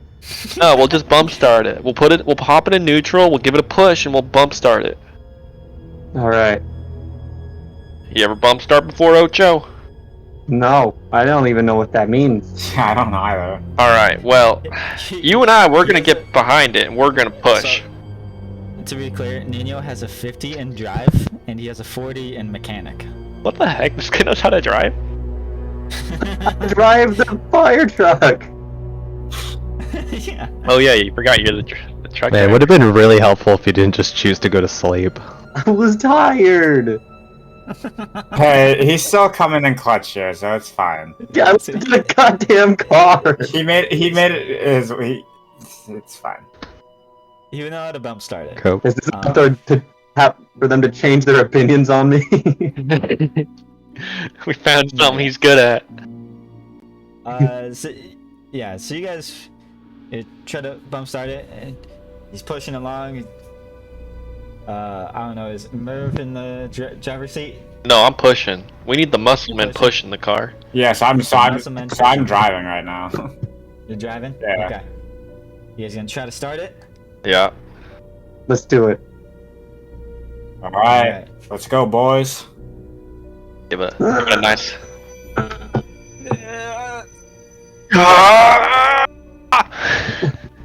Just the key in ignition. It starts. Yes! Get in the car! It roars to life. Let's go. In the back seat. I'll drive. Again, Turlock, with all due respect, as much as it pains me to say, Diaz, you want to take over here? I got it. I got us out of that situation, man. We could have died. And I appreciate that, but when it comes to driving, perhaps it's best that we diversify ourselves a little bit. He's That's my wearing his drift. fire helmet too. I'm always wearing it. And no shirt. I've got no shirt. Nice. So, Oh my god. I suppose we gotta go find our lab coat now, don't we? No, we No, don't. he He's didn't gonna want to get walk. picked up. Let I him think we walk. should just go back. I don't want to bother him. Yeah. He seems upset. Did you guys He's load the going golf for cart into something. the truck? Into the Escalade? I don't think the golf Yeah, cart we would fit in the fit. Escalade. It's in an Escalade. Like it's not a bed, truck bed. Yeah, I mean, you it- can put it on top. I mean, if you allow it. Jump straps. There's like 19 more of them. We'll tow No, it. we should. Nah. You just leave it there. No. We should take it back. Do you tow it? We'll tow it. Telling it. That's We'll strap it. We'll only Yeah, drive like and tow it 50. with- Yeah, okay. What if we just bury it in the desert? What if we flip it? It's just like your car door and a bunch of broken glass and a golf cart. This is weird. Someone lost their door on this golf cart. Should we put the car door in the trunk too? You can. I feel like we should. Yeah, maybe we should take the door. Yeah. The car's already moving. Nah, we got the door. It's fine. We don't need Okay. the door. Yeah. No. We got this. No. So we got the door. Yes. You got the door, Look not the golf back. cart. I checked to see if I can see the Denny's. No. We got the door, and we're towing the golf cart.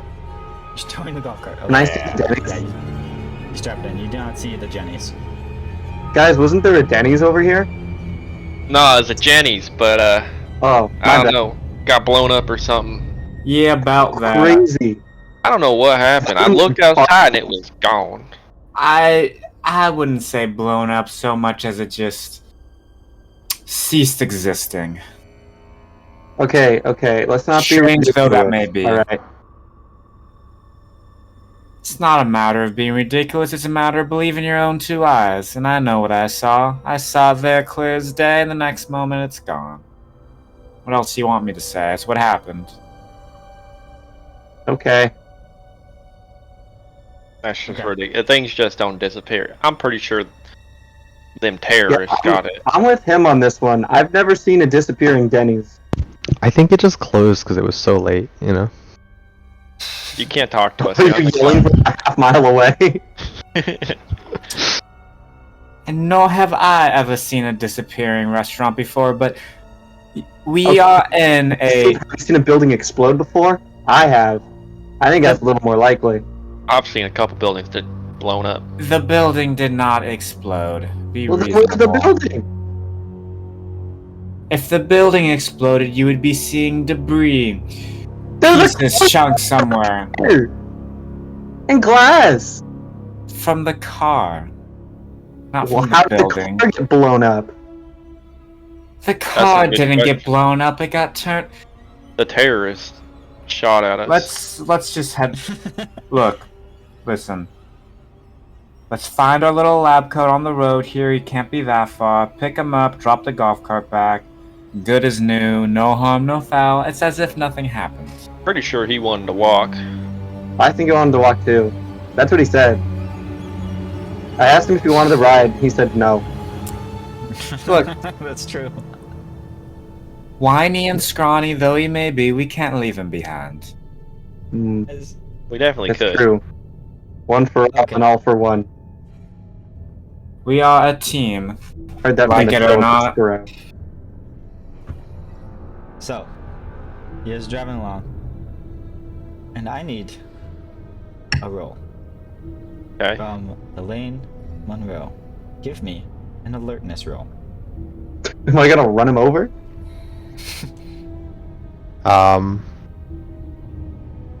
an alertness roll. Yeah. Open your sheet and go to. I don't. Yeah, this is Yeah, just get go. your sheet Should be the together, front bud. page. Oh, this one doesn't have a Click bar alertness. thing like the other one does, huh?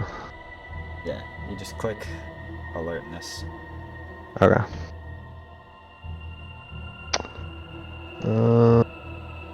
What's your alertness at, buddy? Pretty That good. is a 62 over 50, a failure. My alertness is Ooh. pretty decent, but yeah. Oh yeah, it's much better than mine. Thank you. Oh, please tell me I get hit by the car and die, dude. Uh, you're just walking along. Then about 30 minutes later, you hear the roar of a car. You see the Escalade pulling up behind you. Okay.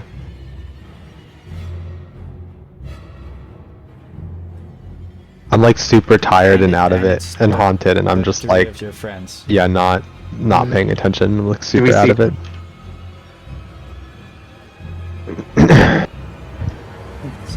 And you guys pull up in the car and you see him walking along the side of the road.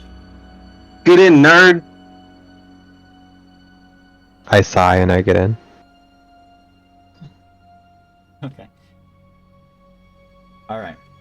You guys are all now safe and sound in the car. It's quite loud because the blowing of the wind going through the roaring through the car through the open door. You guys are driving along the road. And you guys finally have a moment of calm. You know, you guys are talking initially, I'm sure, but you know, you're driving along for No, gonna be I wasn't another talking. 30 minutes. Okay, not talking at all. Driving along for another 30 minutes. And your minds start to wander. Thinking about all the crazy stuff that just happened already. What is Delane thinking about?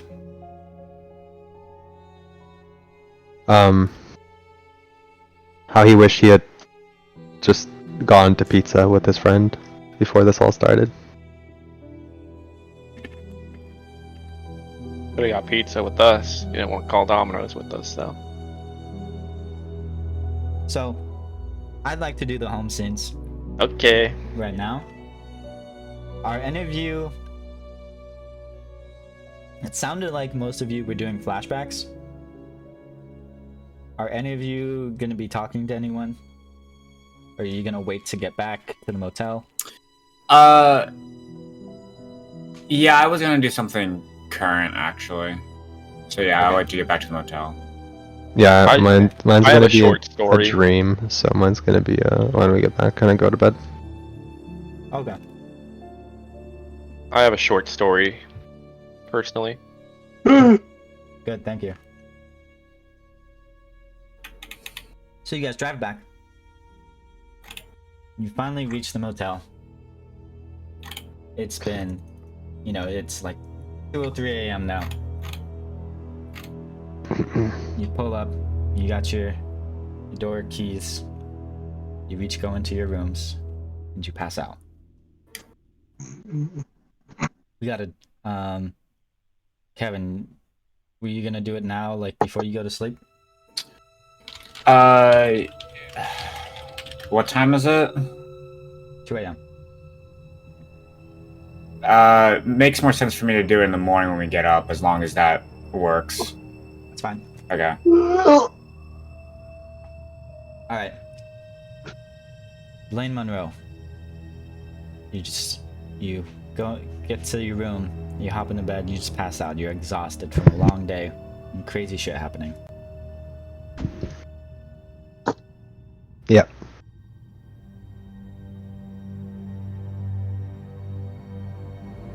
What happens? It's like I close my eyes, and then suddenly I open them again, and I'm in my So you blink. my freshman year classroom, High school? college, intro to chemistry. Sitting next to me is, you know, the first time I met who grew to be my closest friend. And I'm remembering like their laughter and And then the scenes just start flashing before me of like our time in college and her laughing about how she's going to be a bio chemist and she's going to be an evil scientist who experiments on people and laughing maniacally and stuff. How ironic the way things turned out with that, her being a doctor and me being the person experimenting on people. So I suppose I took the joke a little too seriously. And then, you know, I start seeing like this scene of like her smiling at me and then suddenly her face all like melted, like flesh melted from chemical burns and getting destroyed, and then the screams of my experiments. And I wake in a sweat, frightened of what I've become from what I once was, and terrified at the thought of what she may think of me if she knew the truth. You call her? No, I couldn't bear to talk to her after what I just saw. When's the last time you spoke to her? I guess like a couple days before I left.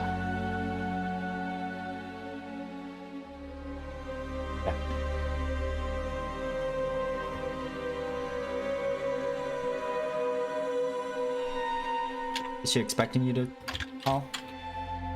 Like probably soon. We don't go too many days without talking. Okay. So she might think it's weird, but she's busy in residency, so possibly she just like, you know, Of course. didn't notice. Okay. So, nothing happening with your bonds yet. What about Merv? Merv. Now, this is a piece titled Strength in Friendship. Merv, an ultra patriot, an individual haunted by scars of war induced by PTSD from the horrors he's seen, finds solace in his lifelong friendship with Garth Eberhard Cobb. Together, they're going to embark on a transformative journey of healing and friendship, relying on their shared passion for lifting weights as a source of grounding amidst the chaos of their past. Well, of Merv's past, really. Merv was consumed by torment of his PTSD from, and refuses to go the traditional route of therapy. Reckons that's for the June celebrators. And give me 1 second, sorry. I need to teleport out, I'm in a dangerous area. Now, he doesn't go to traditional therapy, it's a foreign and uncomfortable to him. Instead, he likes to go to his own sanctuary, a place where him and Garth actually became friends, the gym, where there's rhythmic clanking of weights, drowned out by the echoes of battle, or like drowning out the echoes of battle.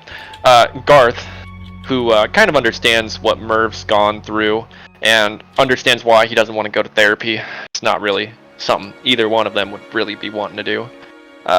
Becomes kind of his pillar of unwavering support.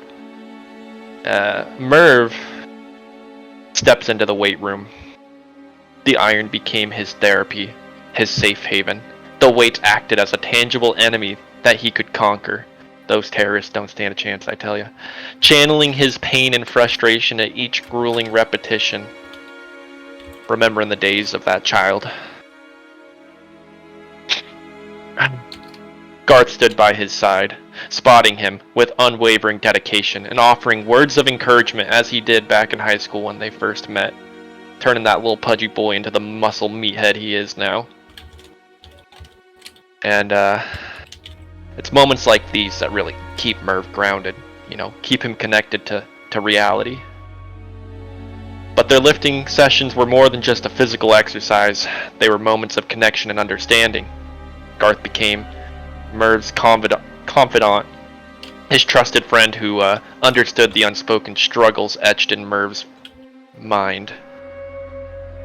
In the silent camaraderie of the gym, they found solace, sharing the weight of their burdens as they lifted.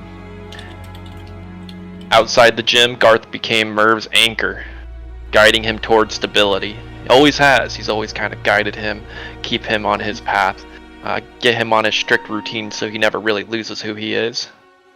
And, Garth recognizes the importance of routine in Merv's healing process, and he does his best to keep this established through his daily life. Together they mapped out their days, tackling responsibilities and chores with unwavering discipline, going fishing on the weekends if they so had the time.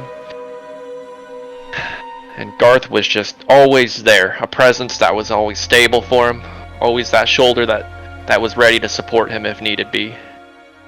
Reminding Merv that he's not alone. He's got his one and only friend, always there. As Merv's physical strength grows, the emotional scars still linger, threatening to pull him back into the depths of his trauma. Pills help, but it's not enough. Garth stood by his side in all this. Together, they explore the great outdoors. They'll go hiking, go through those rugged trails, finding that solace in the beauty of the untouched landscapes, doing a little fishing on the side when they can. Boys being boys. Surrounded by nature's majesty. Told you I had a short story. Merv discovered moments of serenity, his mind unburdened by the weight of the deaths that he's seen. Garth always by his side, always there. Shared in these experiences, providing silent support and spoken support when conversation comes up. Though setbacks and triggers tested their resolve, Merv knows this firsthand after his divorce, suffering a firsthand victim of divorce court here in America. Garth once again was the rock that Merv needed. Constant presence through the darkest of times. Together, they navigated the complexities of Merv's healing journey, still an ongoing process to this day. And they learned that strength and therapy can come in the form of solidarity, friendship, and lifting heavy metal, placing it back down. As time passed, Merv's strength isn't really measured by his physical might, but the ability to confront one's demons with the support of a trusted friend. But also being able to bench a ton of weight. That's a great benchmark as well. Can't discount that. He recognized that therapy is for June celebrators, but lifting weights isn't. He'll keep doing it till the day he dies. And as the healing journey continues, it's going to be a collaborative effort where he talks to Garth, working through everything, and together are going to defy the odds and overcome any obstacle that comes their way. The two of them together, just the boys being boys. This is a true friendship, the most powerful force that can overcome the darkest of times. Thank you. This was, once again, strength in friendship. Okay, so does Merv call Garth now? Why would he? He's alright. Doing fine. Okay. Does he work out to remind himself? Yeah, he does lift weights. He goes to the gym and he's gonna, he's thinking of Garth. Like right now, though. Yeah. He's gonna go. Okay. He's gonna get his pump on. It's a little stressful. Not so stressful he needs to call Garth, but a little stressful. He needs to ground himself with his weights. He's gonna do leg day. Get the squat rack going. So let me check your stats. Okay. Would you like to try to recover some sanity? Yeah, let's try that. I probably should do that. You can. So You have two options, and Kevin, as the rules lawyer, maybe you can help me out with this. Mm-hmm. In these home scenes, let's see. You have two options. Where's the agent's guy? Here you go.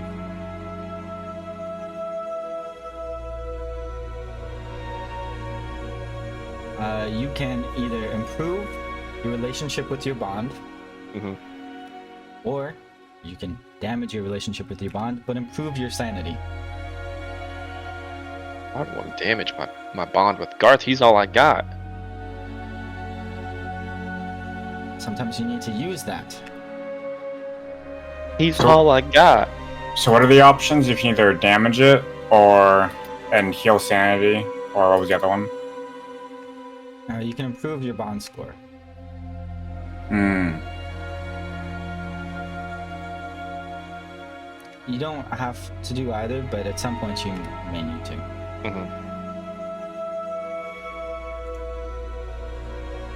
Okay. Then I guess you get to make a choice, right? Yes. You know what? I'll talk his ear off a little. I give him a piece of my mind. All the trauma that's come through it. Okay. So you're gonna go call Garth. Yep. What time is it? He'll pick up. It's 2 a.m. unless you want to do it in the morning. No, he'll pick up. He always does. You call Garth. And he says, hey Merv, what's going on? Oh, hey Garth. Not good, man. Are you okay? Them terrorists are back at me. They're coming for me. Where are you? I'm in the desert. I'm Desert. not sure where. They shipped me out. I'm back on deployment. Deployed? I thought you weren't you with the FBI? I thought They're you gonna were send me. The kid's coming back, man. I swear they're gonna send another kid. Blow him up right in front of me again. Merv, there's no kid. There's a kid. I watched Merv, him How die. many times? There's no kid. I watched them blow him up in front of me.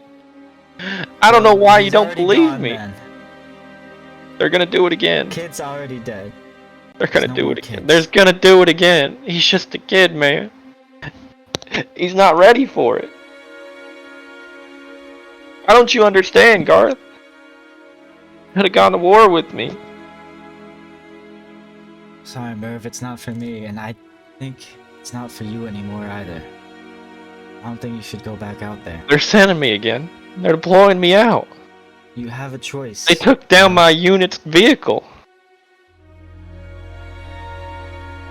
Merv, I think you need to get some help. I'm trying. I'm asking you. No, professional help. But you both know that's I ain't going to no quack.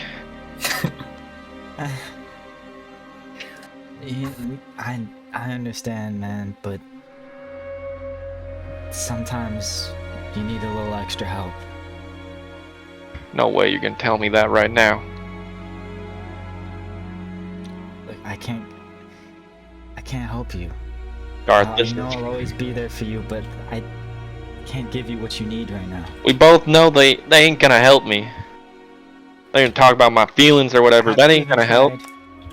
You talk about all these problems, you don't even try though.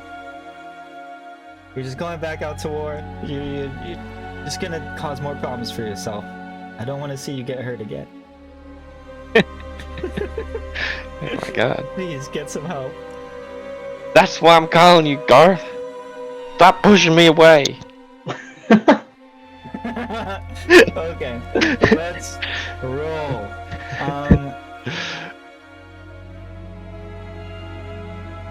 I'm trying to find the roll this entire time. Is it a sanity roll? No, it's different, isn't it? No.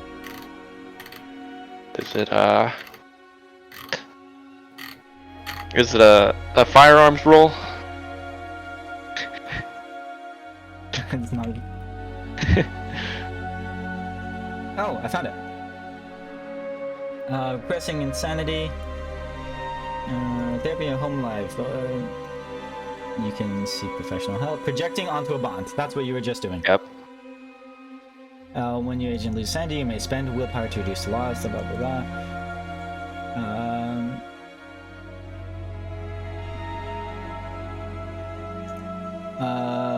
Okay. You can spend willpower to reduce the loss. The amount is always 1d4. Roll the die and you reduce your willpower by that much. So give me a 1d4. Please be a 1.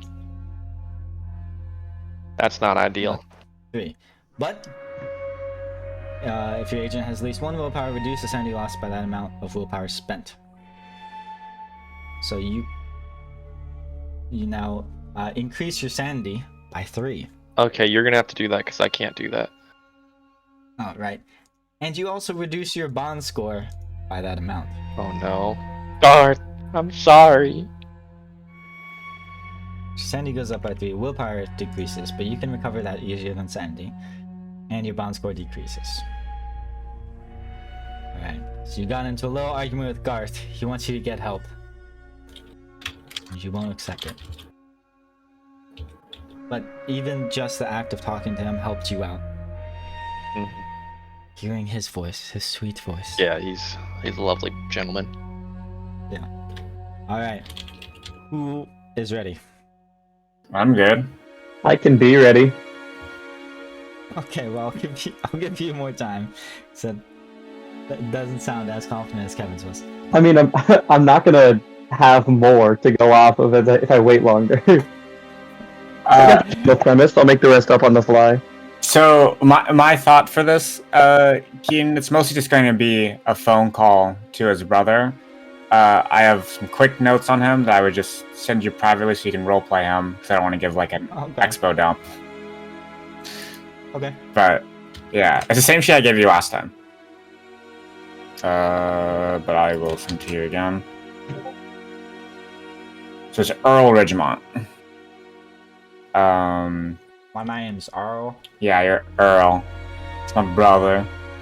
Trying to think of anything I want to tell the party about the call, but yeah, I guess the only thing I'll say to the party, again, I don't want to do too much. It's rather show than tell, but Earl Ridgemont's his brother, 4 years younger. He teaches at UCSB. He's a research psychologist, and he has a family, wife, and 2 kids. And don't think there's anything else I really want to say at that point. Alright. And then I'll send you one other thing about how generally I think he would respond to the scenario, but the call is going to be, I'm imagining that this was kind of sudden, so Corbin hasn't actually let his brother know yet what he's doing, or that he left like his high school teaching job for a little bit. So mostly this call is just to kind of get his brother up to date and talk to him about what's been going on. Alright. So the morning comes. Okay. You give him a ring.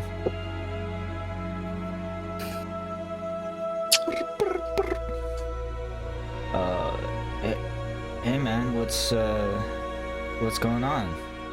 Hey Earl, how we doing, brother? Yeah, I'm good. I'm just what day is it? May 12th, 2015. Yeah. What day of the week is it? Yeah, what day of the week is it? May 12th, 2015. It was a Tuesday. Tuesday. Okay, cool. Yeah, now's not the best time. I'm getting the kids ready for school. But what's up though? I just wanted to fill you in a little bit with where I've been at. Sorry, it's been a little bit of a rush. Normally, I know we've been talking a little bit more. I know we're both kind of doing our own things lately, but momentarily I've stepped away from the teaching job. Get that out of your mouth. Sorry. What was that? Momentarily, I've had to step away from the teaching job. The government reached out to me again.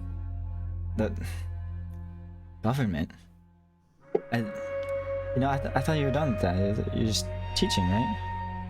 Ah, well, you know that's never what I wanted to be doing long term. Well, I mean, I don't know. I was open to the possibility, I suppose, but I don't know. Listen, I can't get into the specifics with this, but this seems like a good opportunity, and more than that, I'm hoping it kind of gives a little bit of closure to some of the research I was diving into in the past. I thought, no, you have to let that go. Look, I don't know what was going on with you. Like, if you're taking some psychedelics or something, I don't know, man. But like, Psychedelics. you gotta let it go. Like, it didn't pass the board. Like, no one approved it. Like, I understand you're very passionate, but you gotta let it go, man. Just move on. It's not just a matter of letting it go. Letting it go would be if I was wrong. And I've made my case to you about why I'm right. And as your brother, I know you believe it's true, but it's not. It's conspiracy theories. Like, you can't, like, look, say it all you want. I'm not gonna believe it. how often I have can't you, believe it anymore. in the past, in all of our dealings together, through life, professionally, as family, how often have I been wrong about something like this? Not about trivial things, but about something I've spent so much time and energy on. Look, I think, I don't want to psychoanalyze my brother, but you're kind of forcing me to here. I think you just believe you're never wrong. You never believe that you're wrong. You always have the answer. So if you get latched onto this thing that is clearly not true, totally unrealistic, you can't let it go. I think you just can't admit that you're wrong, but you need to. Why can't you just move on and have a normal life? Why can't you just settle down, find a nice girl, non-crazy girl, and marry her, have some kids? Like, look at me and Catherine, we're super happy. No, get the fuck. I'm sorry, I don't mean to. Damn it! Now he's crying. Look, I don't have time for this. Okay, I gotta get them to school, and little Ethan just got paint in his hair. I don't even know where he found paint, but okay, please just stay out of trouble. I don't like you getting involved with those government guys. They're just too shady. Okay, just take care of yourself.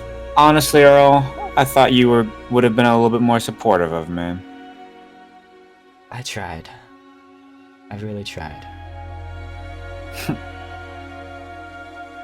But I can't support you working for them. I'll take care of myself. You do the same. Click.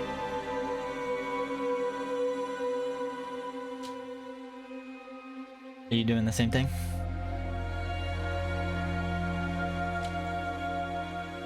Smith? Kevin? Me? Same Yes. thing? What do you mean same Get a thing? roll. Oh. The roll. Uh. You want to recover some? Yeah. How do I roll that? It's just here, huh? Mhm. Blind gem roll. Public roll, yes? Public. What? I put public. Guess I don't know how this works.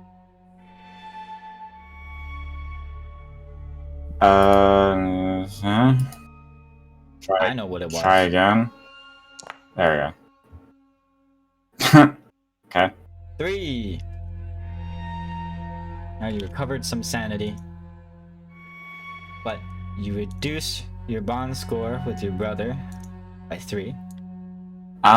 Did we start off at 15 at that? That's just what it was on the sheet. I don't know what it was supposed to be. Yes. Okay.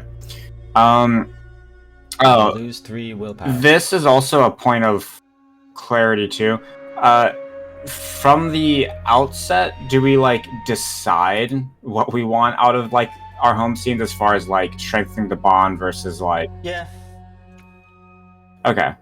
I know we didn't really do that, but But now moving forward, so we get to make that decision. yes. Okay.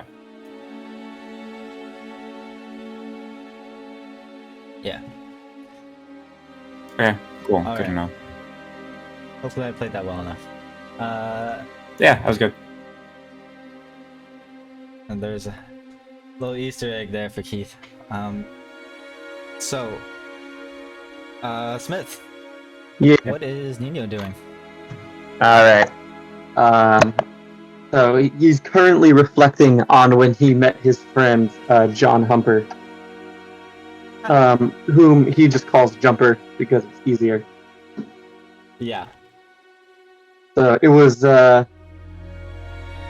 Let's set the scene. He was. Where did I say he met him? Did I say it was the Golden Gate Bridge?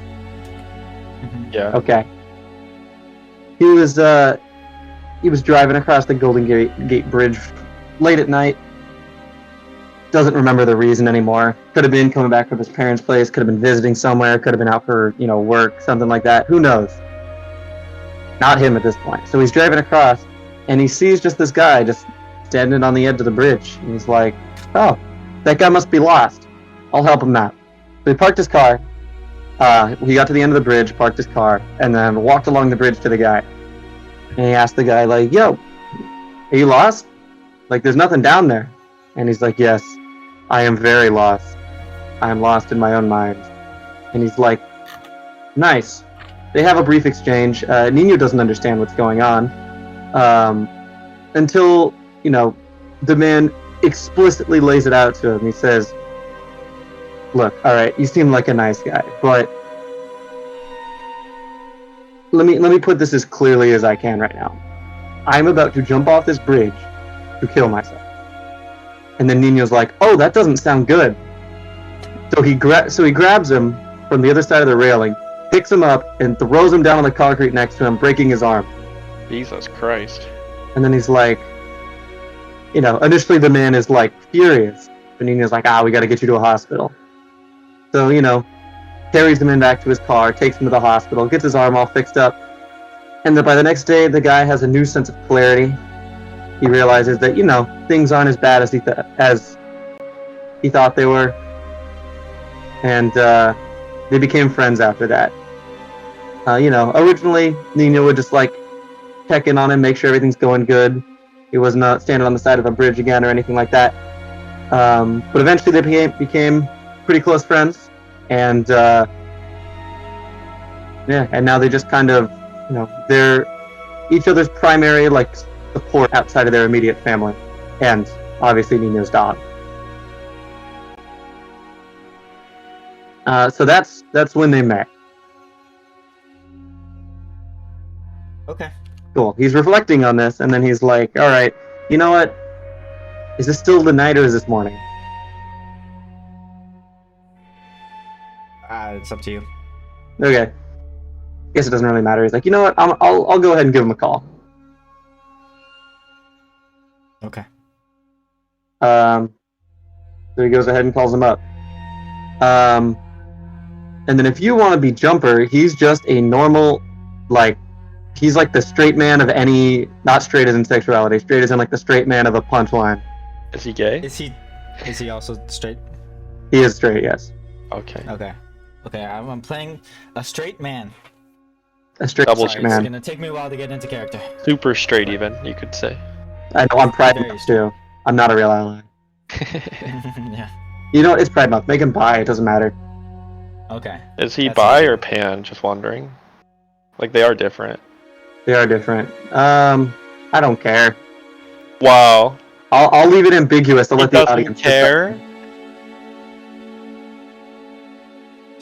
If you leave the sexuality ambiguous, then anybody can see themselves in this man Okay, that's good. standing on the side of a bridge trying to He kill might be himself. straight now. Yeah. Anyone kills themselves. It's not exclusively straight men. Exactly. They just are represented quite heavily. True. Okay, so you call John Humper Jumper. Not only do you call him that, but you also call him on the phone. Yes. Tell me Okay. on my phone.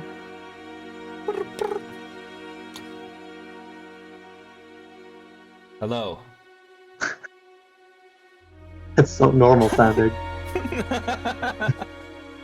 Hey, Jumper. Hi, it is me, John Humper.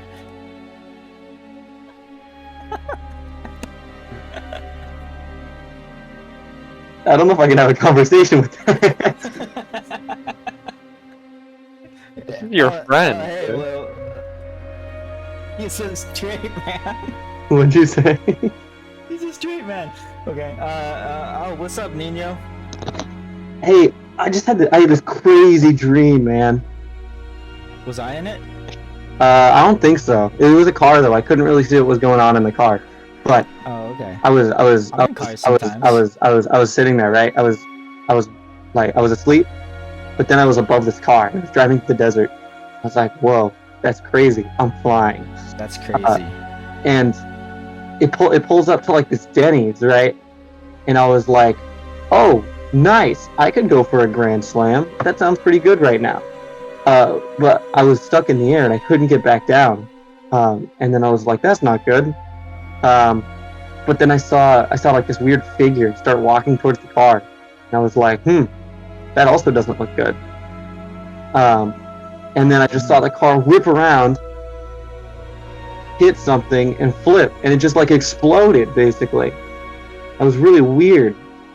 I don't know what to make of it. You always kept your dream journals. What do you think that means?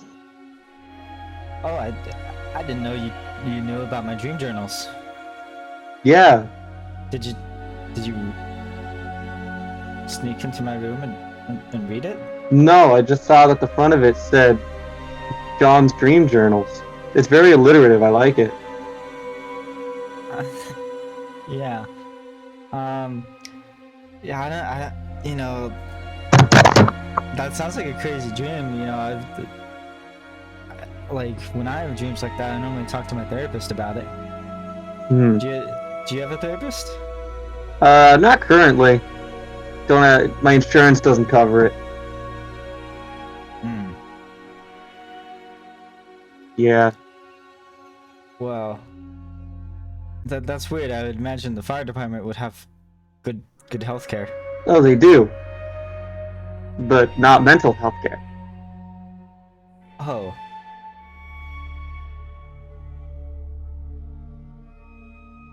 Anyway, what do you think the dream means? I don't know. I've never had a dream quite like that. That sounds wild. It was pretty wild. Kind of hungry now though, but Domino's isn't open, so I gotta wait a couple hours. Yeah, I think pizza will help. That'll help you figure out what's going on. I agree. That's always been my answer. Are you still watching Perito for me? Yeah. How's he doing? There's not that much room in my studio apartment for a dog. I kind of wish you asked me ahead of time instead of just dropping him at my door. But no, he's happy. He's shitting on my bed right now. Nice. Can you put him on the phone? Sure. He's in the middle of doing his business. Should I wait until he's done? This is kind of important. Okay. Yeah, I'll put him on. Here you go, Perito. Hi, Perry. How's it going? Nice. Well, it's good to talk to you. Bye, Perry.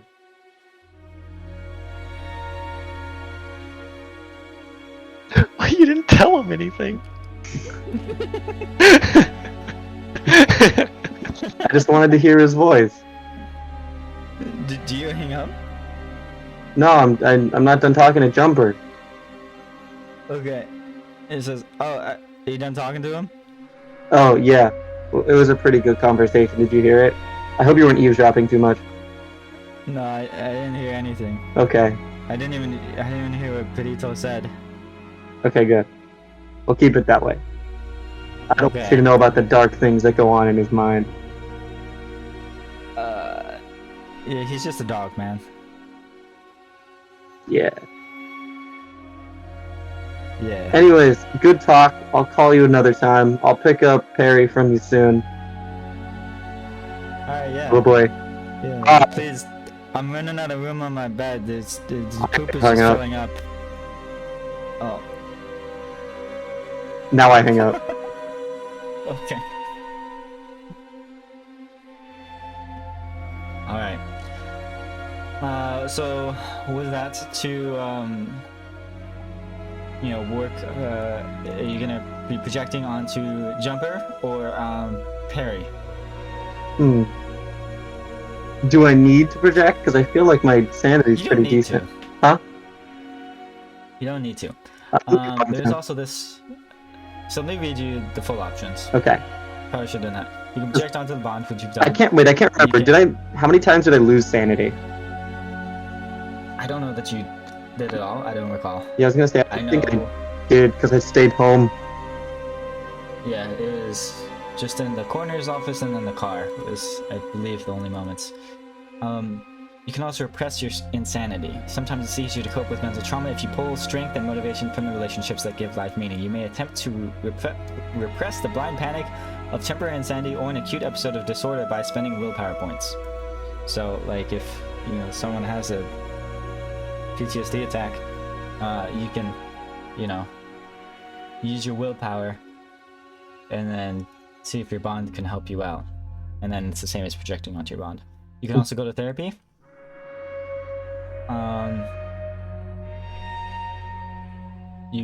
So you can deteriorate your relationship with your bonds. You could potentially gain disorders, gain permanent injuries, stuff like that.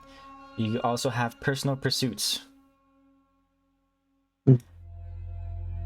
So that's, I think I mentioned in the text, like if you're sewing a sweater for your cat or whatever, something that makes you feel better. You roll the stat to see how well you do in the pursuit or whatever, or you just do a sanity test. Some pursuits damage your bonds, like you just really love dealing drugs, but your mom doesn't like that. Aww. Dealing drugs makes you feel better, makes you feel more sane, but your mom doesn't like that. You can do something like that. If it's something like that, you roll a sanity test. If you succeed, you can improve your bond score and improve your sanity potentially if you critically succeed. If you fail... Huh? I was gonna say, can I just choose to do pull-ups in the door frame? Yeah. That's what I choose to do. Okay. If you fail, you add 1 to the bond, but you don't improve your sanity. You can go out into nature. You can establish a new bond. If you establish a new bond. So that's an option for our home team as well, to do a personal pursuit? Yeah. Okay. Yeah, so your responsibility is that's the improving the bond, mostly. If you critically succeed, you also gain some sanity. Ooh. You can spend some time in nature and meditate in nature. You reduce your bond score because you're away from them. But you improve your sanity. 1d4 sanity. You can establish a new bond, but then you reduce the score of your other bond. You can go to therapy, which can improve your sanity.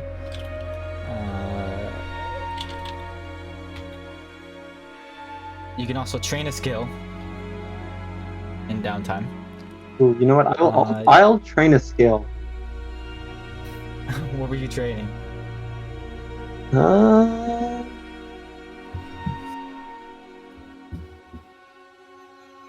Is there a pool here?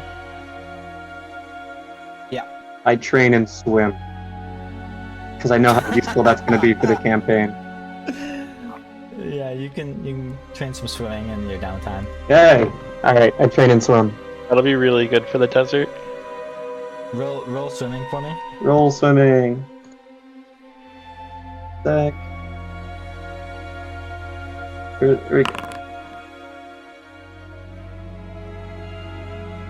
Drown. If the test fails,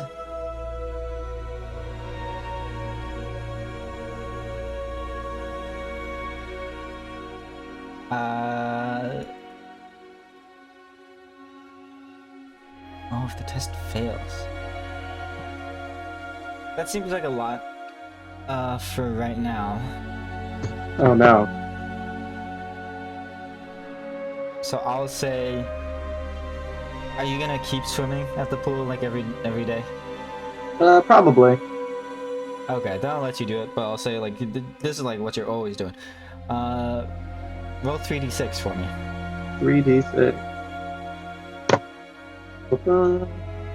Give me a sec. Ah, okay. How do I do this? D6. Do I have to like drag them onto the thing and then roll them all at once? Ah. Hmm? Did I roll that? I didn't mean to roll You that. can click that button 3 times. I'm just gonna do that. Okay. One more. Boom.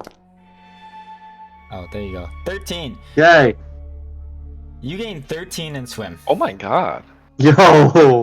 I'm gonna That's learn how to drive. Hey, dude. Dude, I'm It's supposed to be like that. This one is supposed to be like a longer term thing. So, but we'll just say like you're just going swimming every day. Let's go. I can't wait But- until we encounter water. So if you're doing this, I'll say you can't really be training other skills because every like at the end of every day you're going for a swim or whatever. That's So you fine. don't really have time to develop anything else. Okay. Cool. Yeah. Did you add it yourself? Yeah, I did. 53. Okay. Sweet. Cool. Is everyone okay with the home scenes? Yes. I know I didn't go through the rules very well, but and now I just gave you more stuff you can do. You can also stay on the case and spend your nights and weekends poring over the operations, evidence, and case files. You don't have very much at the moment. You would reduce your bond score, but you might, you know, gain some information. You can also study the unnatural and the occult if you would like. And these are all in your agent's guide, so you can refer back to that and other places as well. There's lots of other information in here for you. But for now, home scene is good. What do you do? You guys all wake up in the morning. Some of you are already awake. You're at the motel. It's I was gonna say you can hear birds chirping, but you do not. You can maybe hear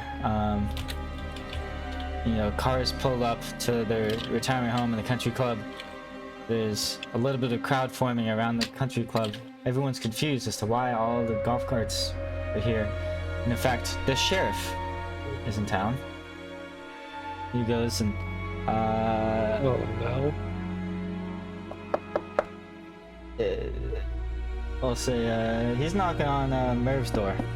Oh, buddy, why me? Do we not put the golf cart? So what's this with the golf carts? Are they not put back, or what did he do with them? He drove all of them Open out of the garage way. door. Yeah, he drove 12 of them out of the way because they're blocking the way from the one that was charged Okay. 95%. They're just like outside. And so, first of all, the country club door is broken into. He just like jammed it. He just broke down the Yeah. door. I'm back. So he broke down the country club door, and then he also broke into the golf cart shed. And 12 of them are laying out, and there's one missing. Yeah. So there's knocks at the door of the motel, and starting with Murph. You hear the knock on the door. Yeah. Who is it? It's sheriff. Oh, hey, Sheriff. How you doing? I open the door. Hey guys. So I believe, or hey there, I believe you're from the FBI, correct? Yeah. So you met my deputy, Deputy Androsi yesterday, yes? Yeah, we met. Mm-hmm. So I'd like to ask, if any of you know about you and your buddies, your FBI buddies, nothing about this break-in over here, the country club last night. Oh, you know what? Let me gather them up. We'll see if we can get some information. I think one of them might know something. I'm sure. I'm very sure one of them knows something. I reviewed the footage. Yeah, what happened on the security footage? I believe one of you. I'm not sure what he was wearing. It seemed like he was wearing a red hat of some sort, Red hat, and he wasn't wearing a shirt. Do you shirtless know red, which one that would be? shirtless red hat. Doesn't ring a bell to be honest. I I think he's haven't. one of your guys. I haven't got much sleep. I've been up all night. Yeah, well, it was Not the most pretty- comfortable bed. He broke into the country club and, stole some of the golf carts All of them. last night. He took multiple. Well, they're all laying out. And there's one missing still. One of them. Oh, you know what? I know what you're talking. I brought that back. He didn't ever return it. I saw him driving a golf cart. I brought him back with it though. Is it just like in the parking lot of the motel? It's probably still strapped to our car. And then he looks back. He's like, "Huh? Wouldn't you know it?" Yeah, no harm, no foul, right? I'm gonna need to talk to you guys. I'm gonna need to bring you to the station. Well, there ain't no need to go to the station, but we're all here.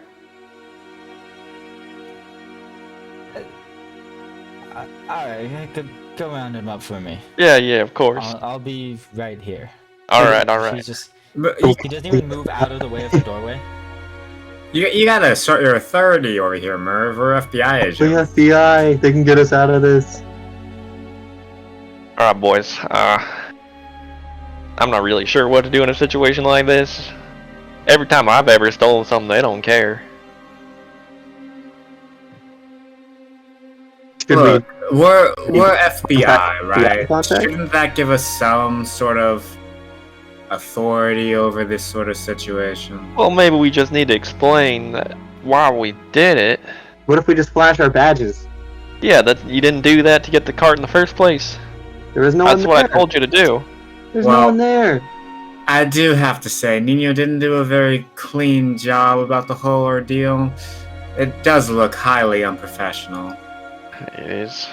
I think It is. highly unprofessional is blowing up the car they gave us.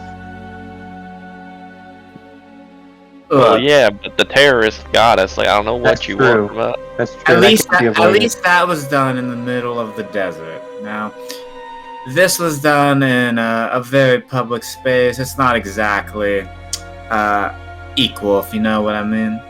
But this town's in the middle of the desert. Yes, but there's other people in this town. There are not other people in that There desert. weren't any people when I took the golf cart. He got you there. All right. Alright. Arnar. I suppose you've got me there. There's the sheriff, by the way. Ooh, he's pretty. Those Very eyes. nice. Shining like diamond. He even has 2 stars. Whoa. He's got 2 badges. That's great. Is that AI too? Yes, pretty it funny. is. Everything's AI generated, Yeah, that's pretty. except for Malik's character. Yeah, That's just a portrait of him. the two stars is actually like really funny. He's a super sheriff. Yeah. I have a sheriff badge that just says Chief Brothel Inspector. I don't know where it is. Brothel inspector. There it is. Fuck, I need one of those. Next time I'm in Nevada. It's gonna be. Oh wait. 69. Nice. Wow, that's really good. That's perfect. Well, man. I wore it for Halloween.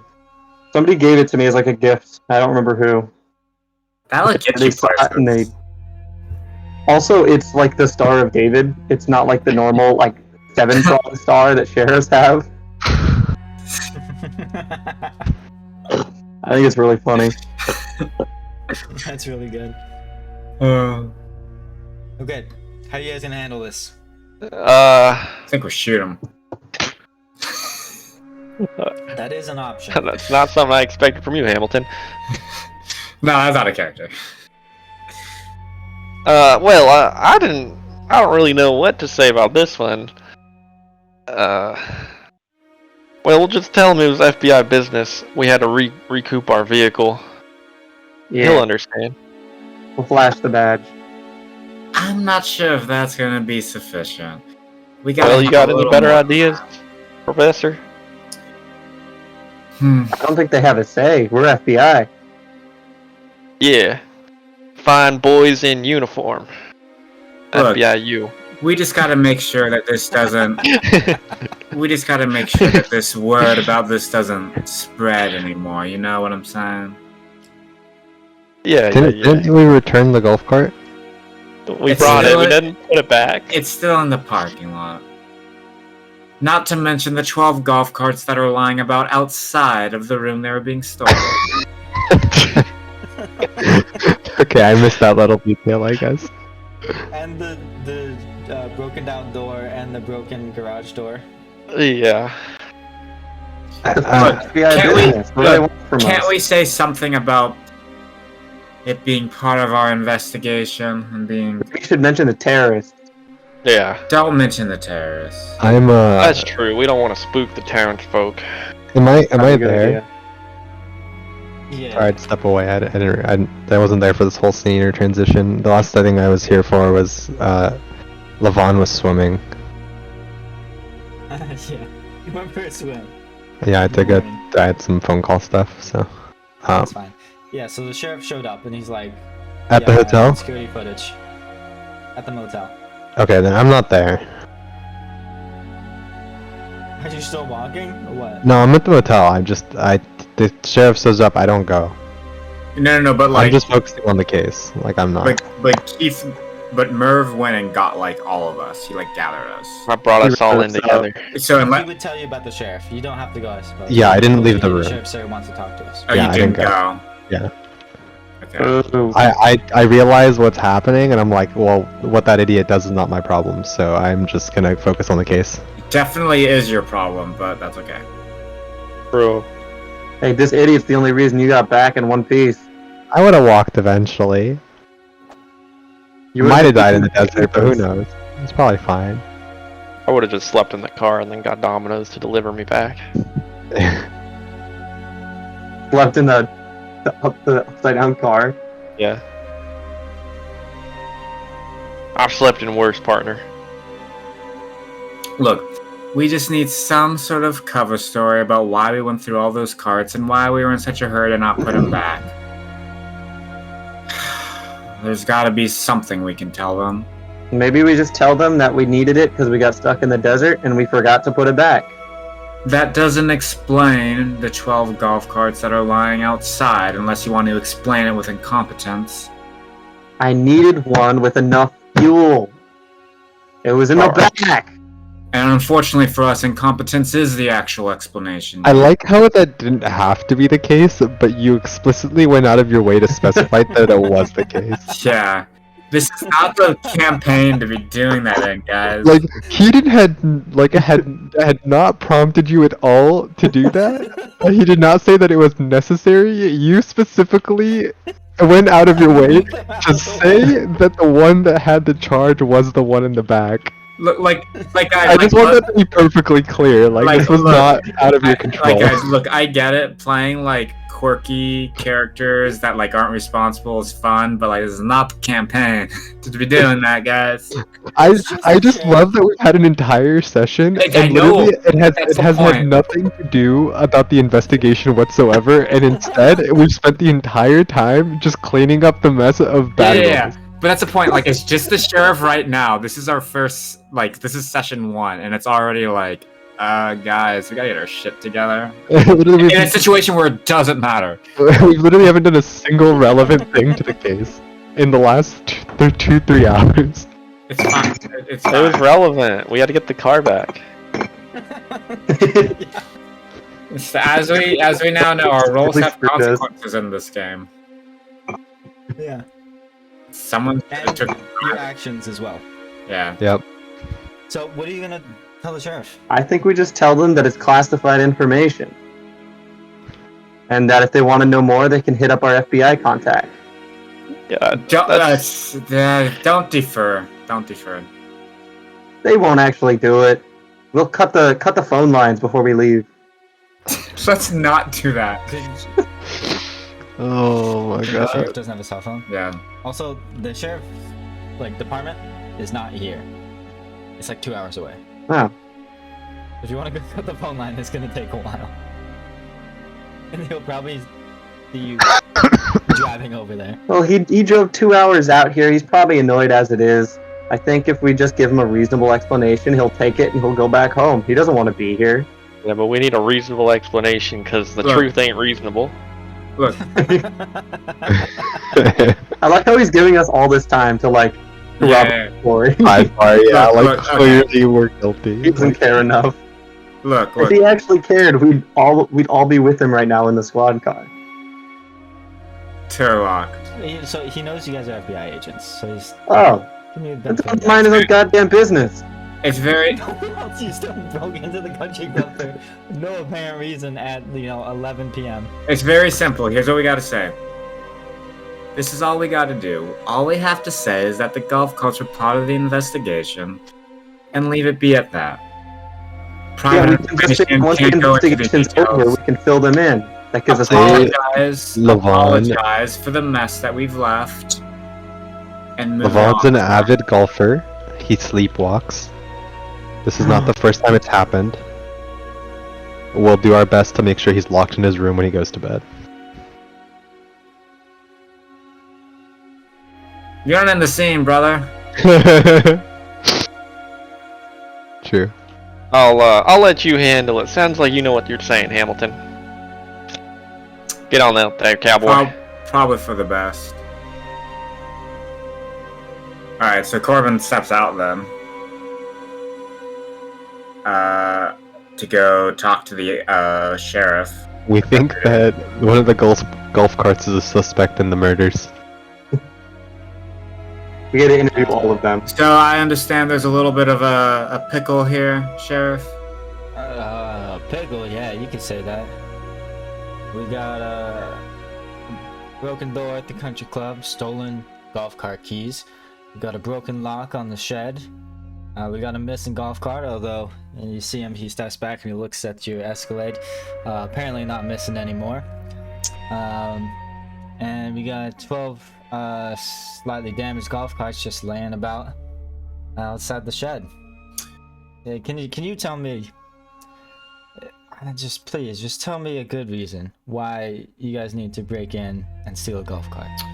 Look, Sheriff, I apologize. I wish I could tell you the details. I do, but that's beyond my pay grade. Now, the matters that we are dealing with are a part of an investigation at the federal level, the specifics of which I am not at liberty to discuss. Now, I know the specifics of the case. We got 2 dead bodies, and you guys, instead of looking at that, you're stealing golf carts for what, a joyride? not at all, sir. These are also a matter of investigation. There are details to the case that you are not fully privy to. Now, I apologize for the mess on our end. I agree with you that we should have been a little bit more discreet in our measures. But Is there deception in this game? Does he have to roll? Just persuade. yeah, persuasion. But It- that's all I can discuss about the matter. I'll make sure we clean up our mess, and I apologize for Well, you didn't stealing clean your up the time mess. away. I'm saying we will clean up the mess. Yeah, but Yeah. he says, but you didn't clean up the mess. Okay. Yeah, give me a Yeah, it'd be persuasion, right? persuade. Yeah. I thought the persuasion's Persuade. good. I don't even remember what my fucking... I really hope you have good persuasion. It's, I have good persuasion. It's pretty decent. No way, you have good I persuasion. have insane charisma. You just haven't been able to see it yet.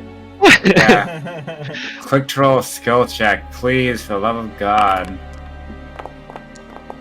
Are you... God damn it, dude. A success. That's a Oh wait, success. I read the wrong way. Nice. Cool. He's Success. pissed that it worked. Nice. Yeah, so Yes. Sheriff man just goes, I really appreciate you guys' help out here. Like, we don't deal with death of this sort very often, and I'm sure it's something bigger, way above my pay grade, but please, just whatever you do, don't mess with the community here. Don't damage anything. These townspeople, they don't have much, man. Please, I'm not found. You know, you might think I'm the cowboy as a sheriff, but you know, you feds just go around causing trouble wherever you want. Please, don't cause the trouble here. Don't bring trouble to our community here. All right, clean that up. You know, and don't steal any more golf carts. All right, and I assume the feds are paying for the damages. We'll make sure it gets handled. I appreciate your understanding in these matters. All right, I'm talking to the owners now. We're gonna get a bill sent over to Bakersfield tomorrow morning.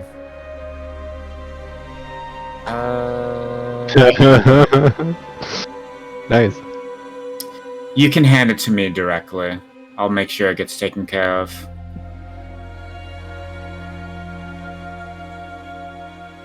All right, Great. I'll trust you, but please, nothing more of this. No more nonsense. Just, you know, I don't want to be roped into anything like this, right? And you know what? You can deal with Deputy Androsi. He'll help you guys out. But now I've got this whole mess on my hands. I won't be able to help out with the case. All right. Thank you for your time, sir. Appreciate the understanding. And he just turns and walks away. He walks over to the Yeah. country club. Yeah, Corbin just shakes his head after he kind of turns around. Where are the where's everybody else? Are they in like another room? I'm in my room. Yeah, you're in your I room. assume they're all like right behind you, Okay. other than Delane is in. Okay, cool. Okay, so I'm assuming at this point that we're out of like earshot of the sheriff. I'll just say. Yeah, he walked Yeah. away. I can't believe he didn't ask about our car. We need. No, I forgot about that. Well, yeah, I don't know. That's official FBI business. He might when he goes to retrieve the golf To be cart. fair, he also didn't notice the golf cart there attached to the car, so you know. Clearly not very good at his job. No wonder 2 people got murdered under his Yeah. watch. So Corbin addresses Merv and Nino. Gentlemen, we need to be much more discreet moving forward. These are small fry, and we're already raising too many questions. Well, you know what? We're doing our best. We got to get out. We got to get back somehow. It's true. I It's true. understand, but we're not going to be able to talk ourselves out of all of these situations. Yeah, with Well, words do as it silvery as yours, you just keep it coming. Yeah, if you can't talk us out of it, just let me do it. I have a pretty good way with words. I find that dubious at best. I don't know what that means, but thank you.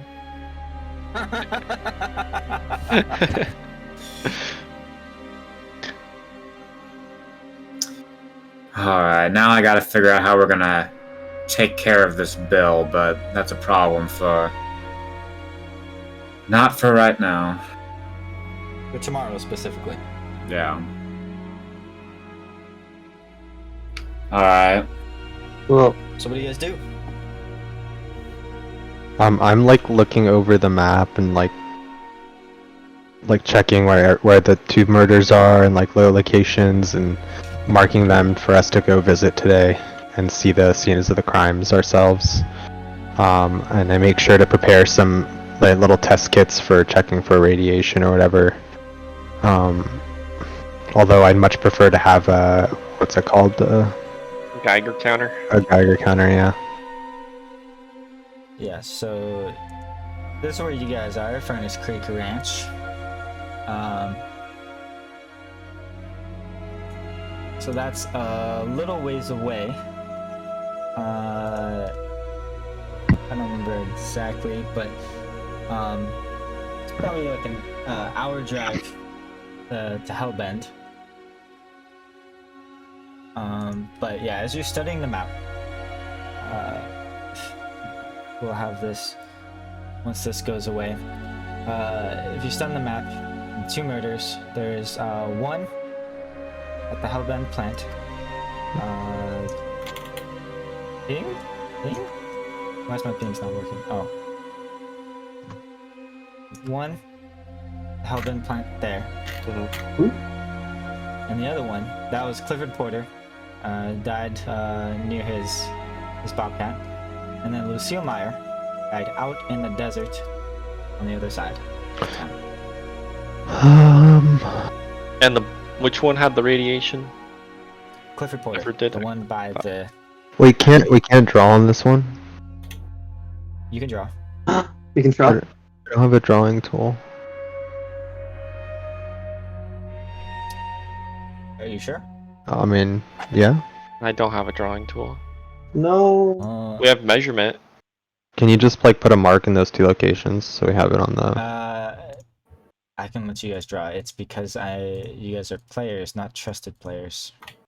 Well, we shouldn't. I be. understand. I think you should keep it that way. Yeah. Yeah. Yeah. Only trusted players can draw. Yeah, I think you should keep it so that we can't draw. Oh no. All right, GG boys. Nice session. GG. Why? I'm just back at the login screen. Oh, okay. Yeah, I had to kick us out for that. Lame. Got it.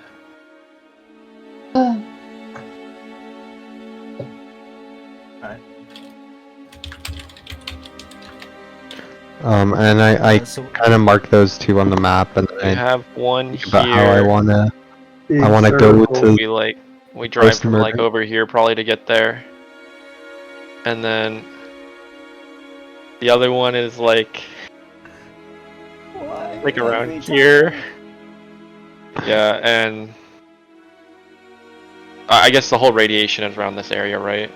But like to get here, we just come up from over here. Can you I ping the guess. first murder?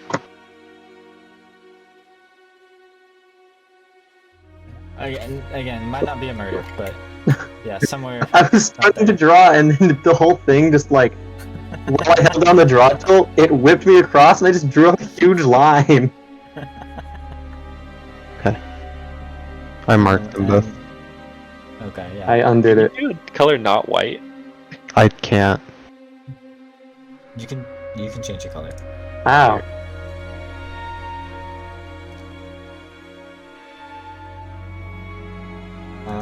Well, I can change your color. I don't know.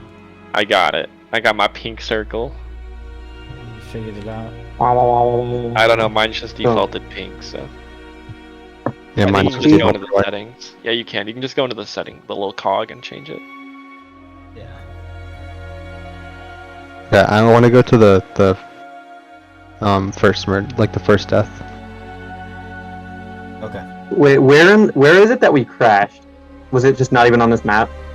Not on this map. Just Okay. like way outside of town. Where's the dominoes? The nearest Domino's is like 300 miles away. Jesus. Tell me they don't have Domino's in this town? Where's the Not pizza? 300. It's probably like 100 miles away. Sorry. What do they even eat? Beetles they find in the desert. Apparently. Yeah. Kill. Because the Jenny's just disappears randomly, so they can't be eaten there. When I Yes. feel like I've heard that the commotion with the sheriff's over, I go back out to my co-workers. Okay. And I ask them if they... Alright, can I catch the sheriff on his way out? You can go talk to the sheriff. Yeah. Okay. I go up to the sheriff and ask him, Sheriff, by any chance, do you know if I could find a Geiger counter here in town? Gosh, what's that? Yeah, it's a little device that checks for radiation. Oh boy. Radiation. I don't know. I think Cliff had something like that. He had a bunch of. He was always buying all sorts of equipment. Oh, great. Do you know where I could find his belongings? Yeah, they should still be at his house. I figure Deputy Androsi can show you that. He's been meaning to show you that place anyway. Ah, that would be great. I would very much appreciate it.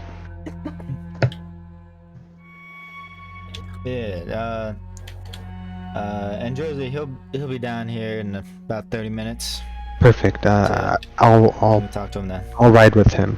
I'll have him take me. Okay.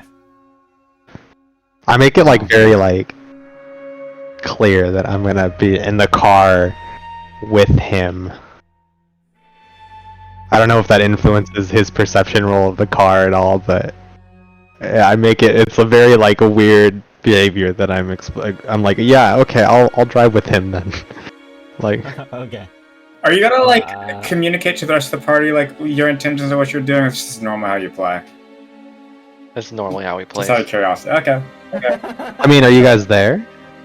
I mean, I was gonna go back and tell you guys, but I wanted to catch him before he left. Seems like you guys are dealing with like really important things right now, so I don't want to, No, we're not. disrupt that. Well, They're just sitting in the motel room now, as far as I know. We're eating continental breakfast. There's no breakfast.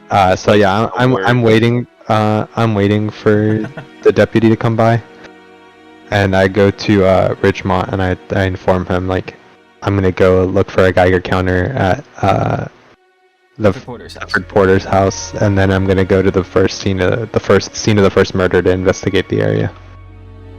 So Clifford Porter is the guy that died. Yes. Okay. So I'm gonna go to his house, see if I can find a Geiger counter or anything else useful. Specifically, just get a guy. You're not gonna do it. Well, I'm gonna investigate his belongings to see if there's Okay. anything interesting to note there, like. And then Okay. if I don't find anything interesting, then I'm going to also go to the scene of the death and see if we can investigate anything from that location. Because we've only seen the bodies, we haven't seen anything else. no. So we have haven't very even limited been out there information to yet. go off of right now. You've not even been to town. Now, are you telling me what you're planning on going and doing, or are you asking us to come along? Because I don't think it's in our best interest to be splitting up. Well, that's what I'm doing, so if you guys would like to come, I think that's the best course of action to solving this. I think this should be a matter of group discussion. Don't you? Yeah. Sure, I'm just waiting for the deputy to come by and take me to the house. Well, it's reasonable we go through his belongings anyway, see if he was up to something. Never No, know, maybe he did something to kill himself. Trigger that bobcat, run him right over. No, I'm in agreement. I just don't think we should all be running off in our separate ways. I think at the time being, we're all relatively green here, right? We should be moving together as a unit. You're in fact Delta Green. Yes. In fact, we are. That's Thank as you. green as you get.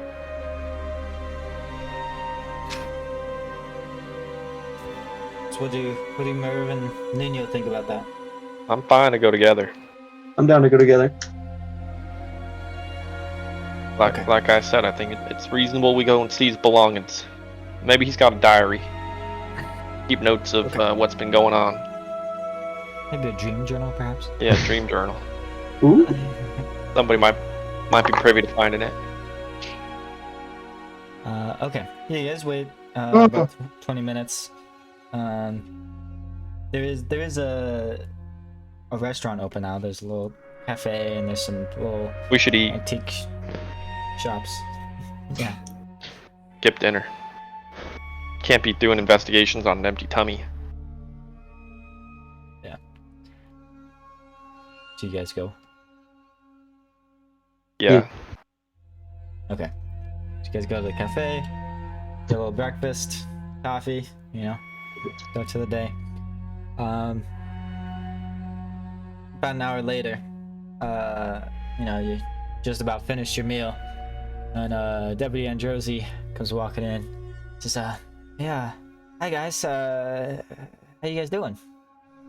Oh, just lovely. So I heard you wanted to head over to Cliff's place? That would Yeah. be great. Thank you. Yeah. Yeah, I gotta tell you, like, I already checked out the place, and I didn't see anything, suspicious there, but, I can take you, I can show you still. Yeah, I That mean, would be Like, great. I'm pretty Thank sure you. there's nothing there. a second pair of eyes on it just might be the thing to get the evidence we need. Yeah, I did a pretty good look through though, but yeah, I can take you there. It's just like I don't think you're gonna find anything that I didn't find. Yeah, I'm sure, but maybe we find details that just might be important to our investigation on this. Maybe it's just, with just different perspectives on the matter. Yeah, sure, okay. Yeah, so I got my car. I'll head up. You guys can just follow along, all right? He's Cliff's place is it's a little funny. It's up on the cliff, up above the bluff above town. So you just follow me. I mean, honestly, you could probably find the way yourself, but yeah, I'll head over there now. All right? You guys ready? Yeah. All right. And he goes back to his car. He starts up his golf car. Is the golf cart still tied to your car? Yeah, we never put it back yet. So Are you going to? yeah, we should Like, probably we should do that untie before we it. leave. I am very intentionally not going with them. I'm going with Cliff. You're just gonna leave all the golf carts around? He's dead. Oh, not Cliff. Androsi. What if he doesn't want you to? So you didn't tell him you were doing that. He gets in his car and he. No, I did. I said I'm very specific about this. I said I'm riding with you. Specific to like, you told the sheriff that, not the deputy. Yes, and I told the deputy I'm coming with you. Sheriff, Okay. I am not driving in that death trap. the deputy. Okay. Yeah, he's like, sure, yeah, you can hop in, I guess. Don't you want to be with you guys though? Well, I just wanted to tag up with you about the case. So get any more information I can. While we can talk on the drive. Yeah, sure. And he starts. I guess he waits for you guys to get into your car. Can we please untie the golf cart? Yeah, we're gonna put them all back. We'll wrangle them all back into position. 'Cause otherwise, we're gonna steal the golf cart again without realizing. Okay, yeah, you guys go. You put the golf cart back. Deputy watches you do that. Back, it's dead. Huh? Golf cart's dead. Do we have to like push it? Well, you're towing it right now. True. You could tow it up to the thing and then push it. Okay, that's fair. I mean, you don't have to. You could push it all the way if you want. Nah, too far. Okay, yeah. So you guys go and you clean up, right? Put the golf cart back. Help them all. And then Deputy Androsi drives you along. And so I'm gonna need another music change here. Let's go with this one looks nice. That's spoopy. It's Suspense 3. There's two Oh, more nice. of these? Or could be There- more even. There's Suspense 1 through 5. Oh my god. Oh, So you're just driving along. Is Delane or I'm sorry, Aziz asking Yeah, Deputy it is. Androsi anything? Malik, can you hear? Agent Yeah, has sorry. his Yeah. toilet.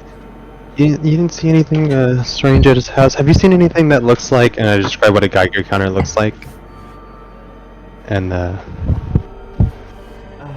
Well, I think he's got like a recorder, like how they do in the interviews and stuff. Oh, that's great. see on TV? Great. Did you see anything of interest on there? Have you listened to it? No, he's just talking to old Monty.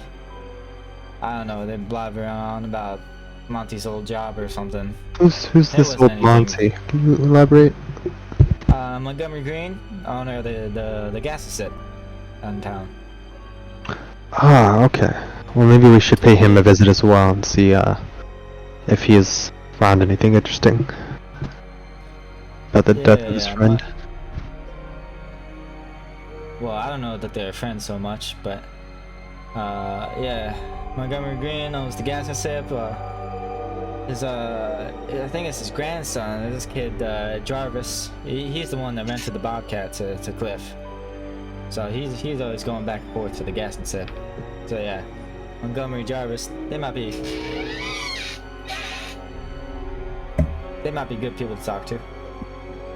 That's very helpful. See, this is why I'm glad I came in with you in this vehicle. Yeah, this vehicle. You're a strange fella, aren't you?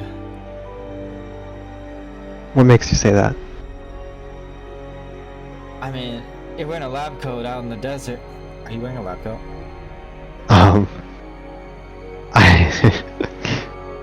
I guess I don't.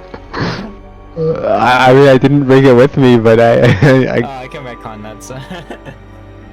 just because my art has it, yeah, I don't know. That's just my work photo. What are you wearing? Nothing. What? Oh man, he really thinks you're strange then. Sunburn. Just like shorts, like cargo shorts, and like Classic FBI outfit. a weird like t-shirt with like one of those like 3-button ones. A 3-button t-shirt, and some shorts, like a Hawaiian tee. No, like one of those like just like regular like polo. A polo and shorts. Yep. FBI agent. On the case. Alright. And then I have my Uh, little like big box satchel thing with all my chemicals. fanny pack. Yeah. Okay. Whoa. Yeah, so he tells you about Montgomery Green and Jarvis. Do you ask him anything else?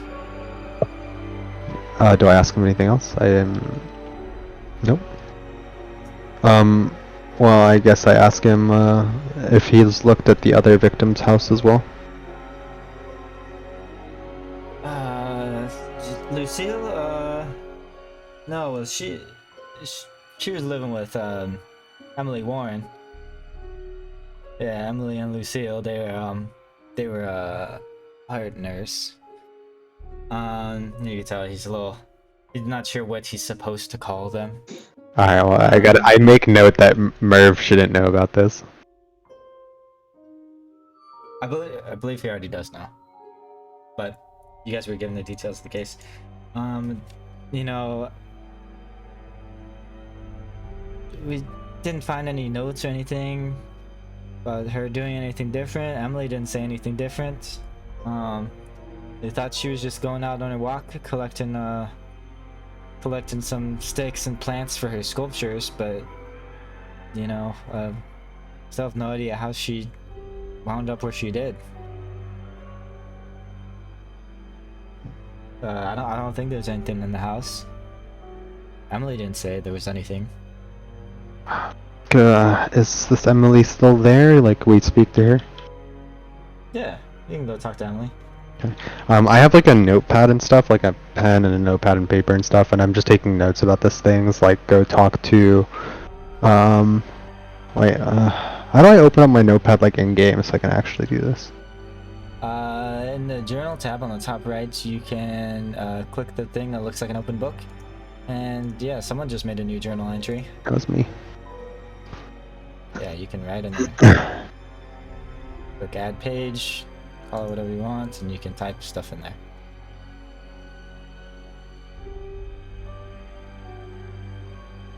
You can also just like make a Google Doc or something if you want, but Or, what's the first victim? Cliff? Clifford Porter.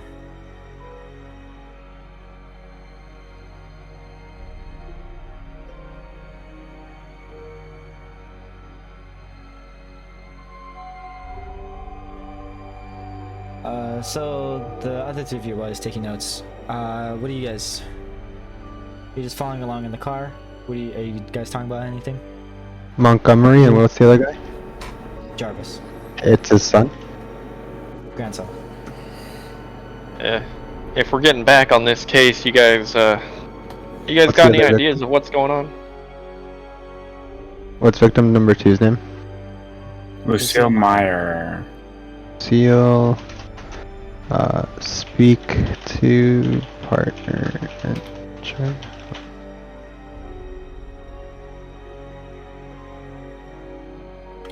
And then, sorry, Ron, was the associates of Clifford Porter again? Malik was Associates. just the people that we heard in reference to him, the gas station owner or whatever. Montgomery Green owns the gas and sip, and his grandson Jarvis rented the Bobcat to Clifford Porter. Jarvis Green is normally running the gas and sip. He's at the cash register and he does whatever. He's the main guy working it.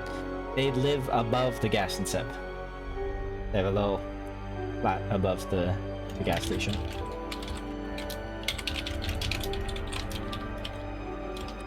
And they also have a Bobcat. Okay. That's crazy. They just went in the wild and tamed it, or what? Yeah. Check scene of death, yes.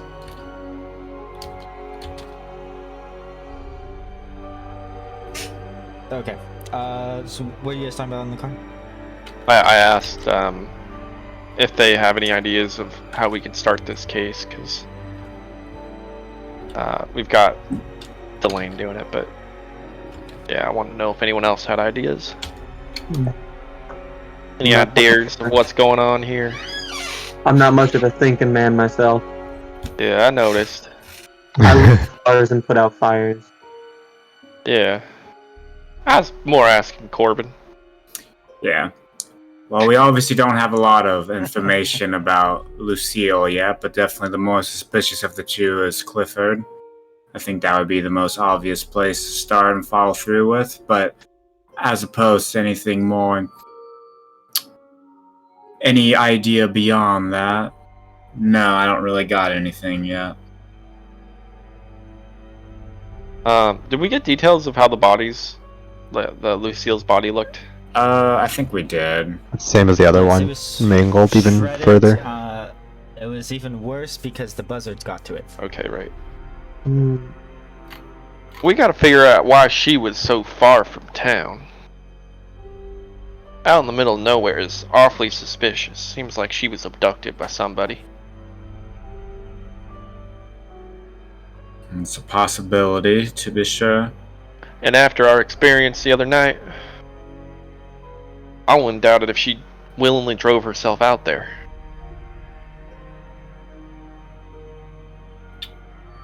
That feels...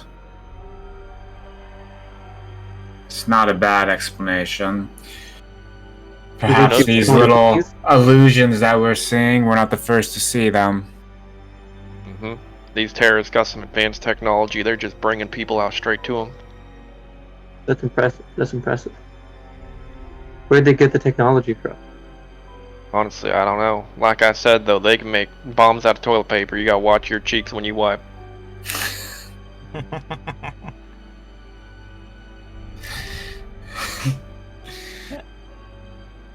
Okay. Noted. So you guys eventually you make it into Hellbend. You see, it's a very small town, and I'd like to you know see the the map rest of here. the campaign I'm not wiping my ass. Okay, good. So you just see this town. You can see the rubble from the factory. It's never been cleaned up, out in the distance on the corner of town. And you drive by. You see the gas and sip, the one gas station. It's also the only restaurant in Hellbend. It's also the grocery store. And you see, there's a couple of houses. There's some out a little bit further out into the desert. But there's this little small cluster in the middle. But Deputy Androsi leads you. He turns around. He's on the outskirts of town.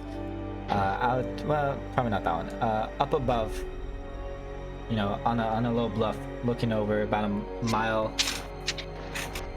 Yeah, a mile out from the center of town, and you know, also a mile from the plant. His house sits on a little bluff, looking over the town.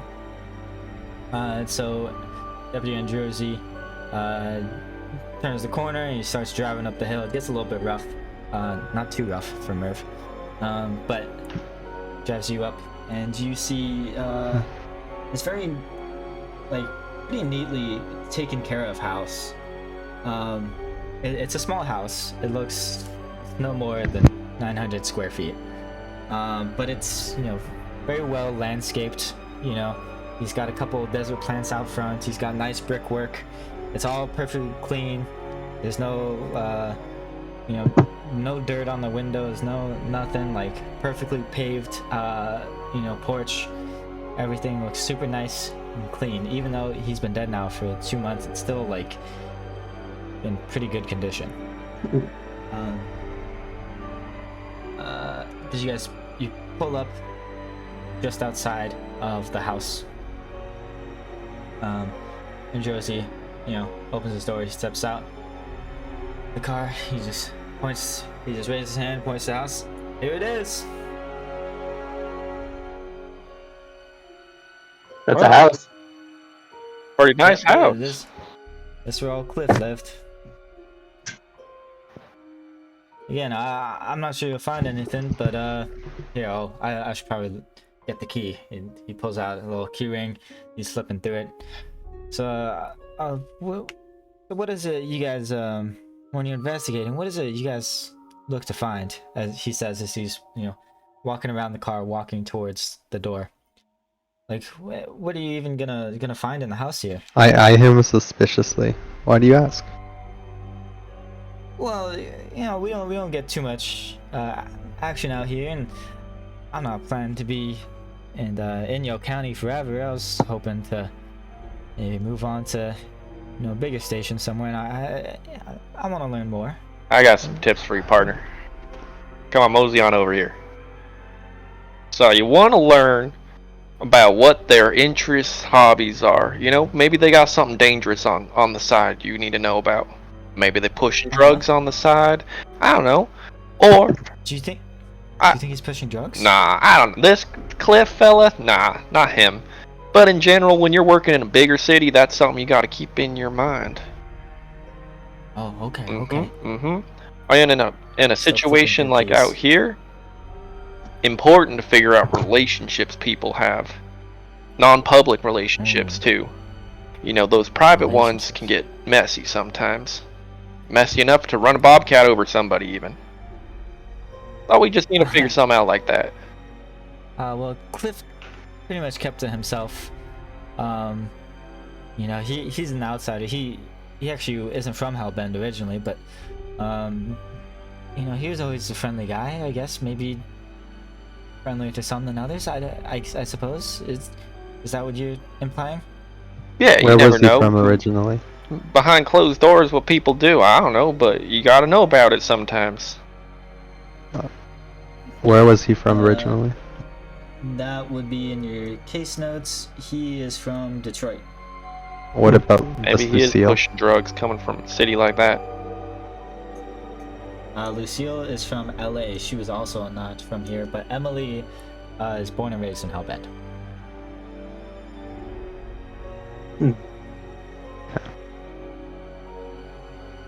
Are there any other people who came here from other places, relocated? Maybe one or two other people. He said he had his. Pretty much it was just those two were like the newcomers. What are their names? The two you saw? No, what are the two other people? Lucille and Clifford. Jarvis Green is not from here. Okay.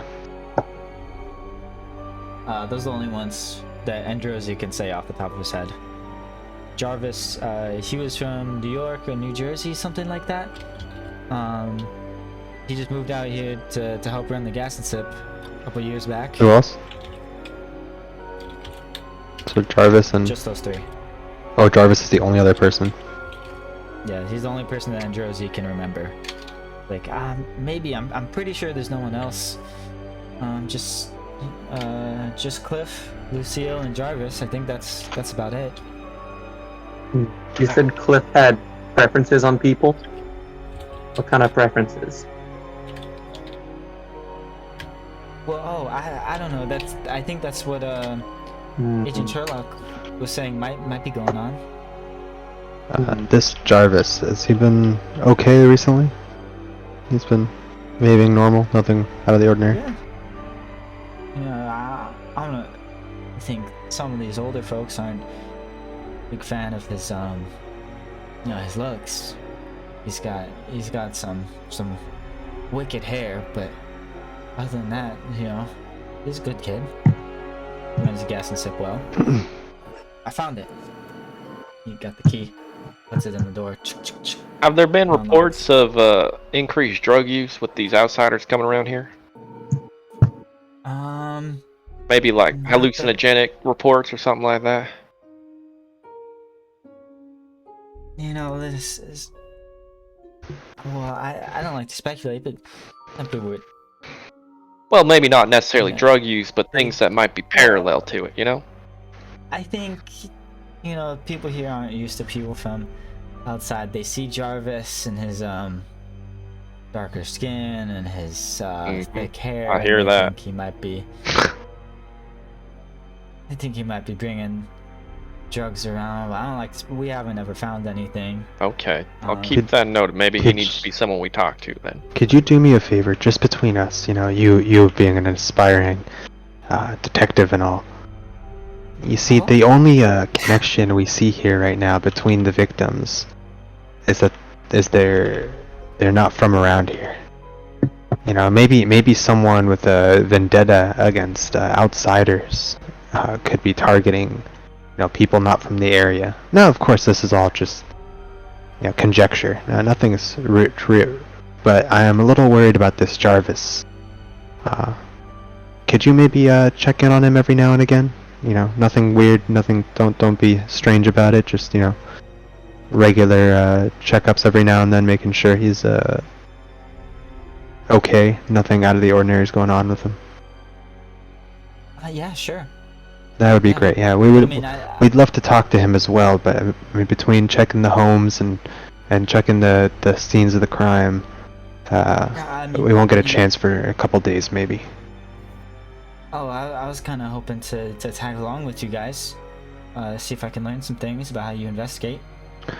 Oh yeah, okay. Yeah, but dividing and conquering is so effective. We're on such a limited time crunch here. All your help would be so appreciative. You can make a big contribution to this case by helping us out by keeping an eye on him, make sure no one else gets hurt. In the end, that's what's important. Mind that you're the deputy. You're here to keep everyone safe. Yeah, I am. Yeah, you could really protect Jarvis and keep him out of trouble. Okay, should I head there now? Or you want to leave us the key so we can lock up when you're done then? Oh yeah. Yeah, and make sure you lock up when you're done. Is there any other keys for this house that we might need? This is the only one I have. All right, excellent. And please act normal. Don't make him weird. I don't want him to feel unsafe or concerned or anything like that. There's nothing set in stone. You're just there to check on the area, and he just happens to be there, right? Now, if you make contact and he tries to talk to you or anything, just let him know that you've come to inform him that some agents are going to be coming to speak with him regarding getting more information about Clifford, since they've had dealings in the past. And we would just want to get, you're just there to give him a heads up that to expect us soon. Everybody's talking about the FBI coming around, so I'm sure everyone's expecting to talk to some bigwigs. Yeah, so that would be great. Thank you so much for your help. I'll go ahead down there. Just make sure you clean up after yourselves, lock up, and do we have phones? That's up to you. Um, like, are we supposed to? I can't remember what the final decision on that was. Like, it was fine for us to have our phones, or we were supposed to use the hotel phones, or like, what's the? Yeah, we got our phones.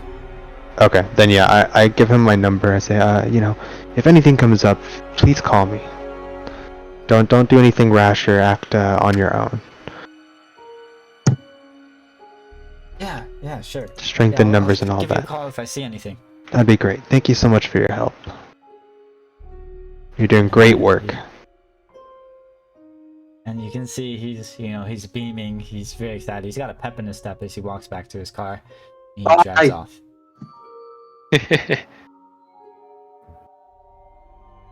Well, So, there goes your ride. Guess you're gonna walk back. I sigh. Your little eye.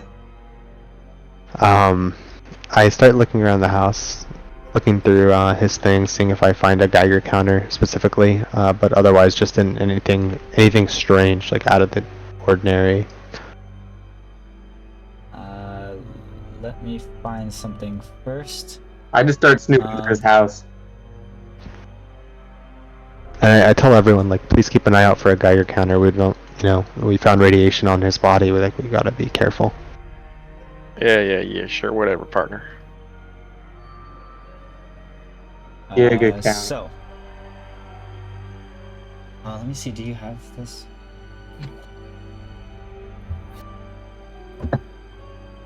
I want to look for Yeah, you have this. I want to look for a journal or something to see if he's reported anything strange that he's been seeing. So I had to you his guys have this bedroom map. for that. Root cellar. Yes, you guys have this map. I don't know if you physically have this map, but It's the layout of the just house. as you walk in, you see this. But this is just for you guys to know. Mhm. So when you guys walk in, by the way, this house again, it's on the cliff or on the bluff. Like, it's the only house around, and you can tell it's immaculate. All these other houses, they look like shit. They're 100 years old. It's just a bunch of old people living here. They're not they don't have very much money. They're not taken care of very well. This one is. So it's a one-story house. It's a gabled roof, painted a sickly lime green along the outside. Ew.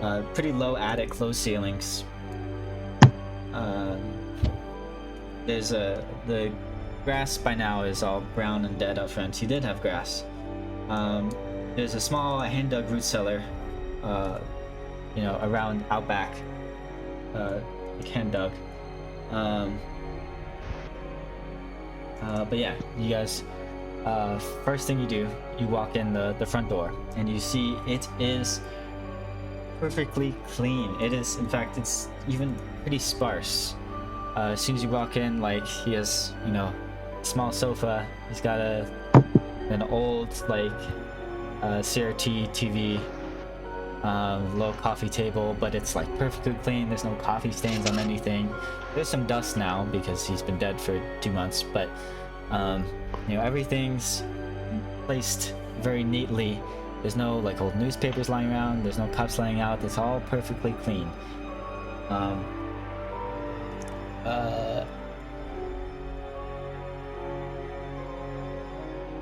You step into the door. Yeah, you see that there's did you still have the map open? Yeah. I'll show again hold on. I'll turn off so it doesn't go away on the stream. 0 save changes. Okay, hopefully that'll never go away. So you walk in the front door. Yeah, on the left there's a little sofa. In the middle there's a coffee table. On the right when you walked in, there's a little TV just below that doorway leading to the bedroom.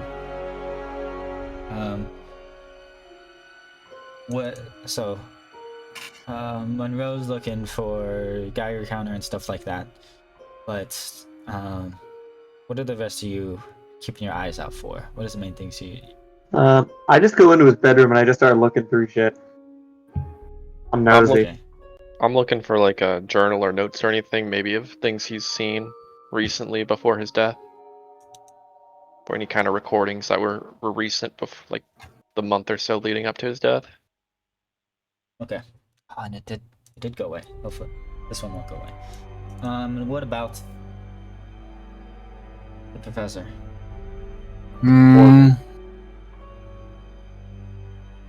Guess I'm just What things is he looking out for? given what the other guys are doing, he's just kind of looking for like get a sense of what type of person he was. Look at just like his belongings, like his other stuff. Get a sense of like what his day to day was, what he did, what his hobbies were. It seems like he seems like an unusual man for the town. Okay. Why don't you all give me a search roll? Well, Wow, how did I do that? Oh, that was him. Just kidding. wait, my character's all the way over here still. I'll move you guys over then. Search. Okay, you guys. Oh, I'm really good at searching.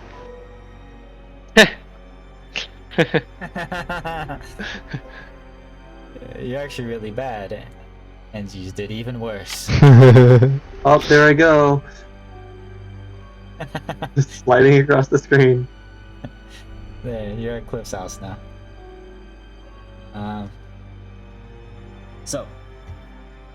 Success, no crit successes, and a failure. Oh wait.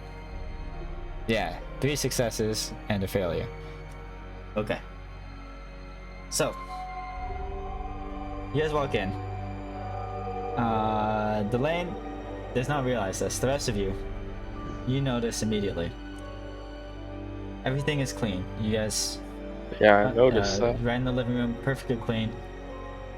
Let's see who rolled the best. Nino, Yeah. you immediately, eyes turn, look to the kitchen, and you see that the kitchen is a mess. Bro, that kitchen's a mess. Anyways, Yeah. The kitchen appears like this is the only room that seems lived in. You look through the bedroom real quick. You said you're going to the bedroom, but it's like perfectly clean. Bed tucked in, dresser perfectly clean. Everything's put away. There's no clothes laying around, nothing. You can still even see like vacuum lines in his bedroom. But the kitchen, you immediately see there's like files laying around. There's books. There's a bunch of crap on the kitchen island on the counters. And so the 3 of you head there. Monroe, do you follow them, or are you gonna go somewhere else? Do you follow their lead?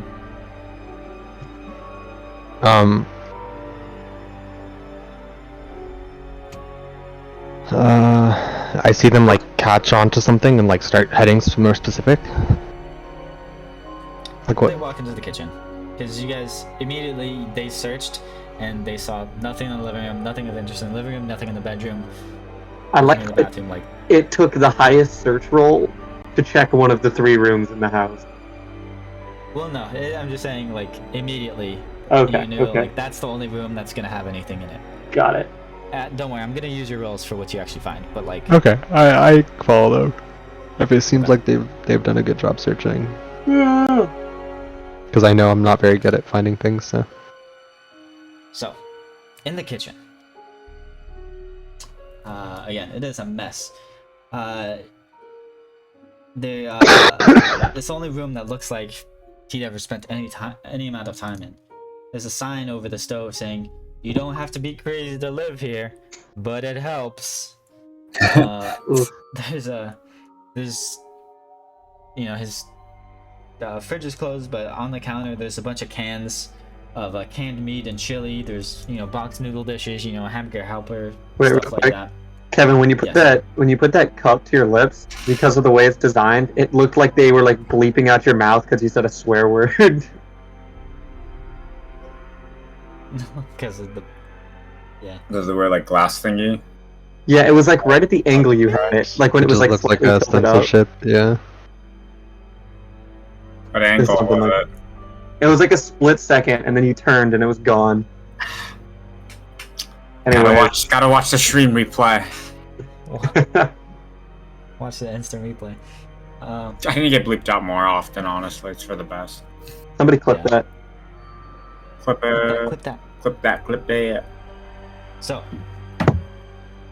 you see all these cans of meat and chili, box noodle dishes, all bought from the gas and sip.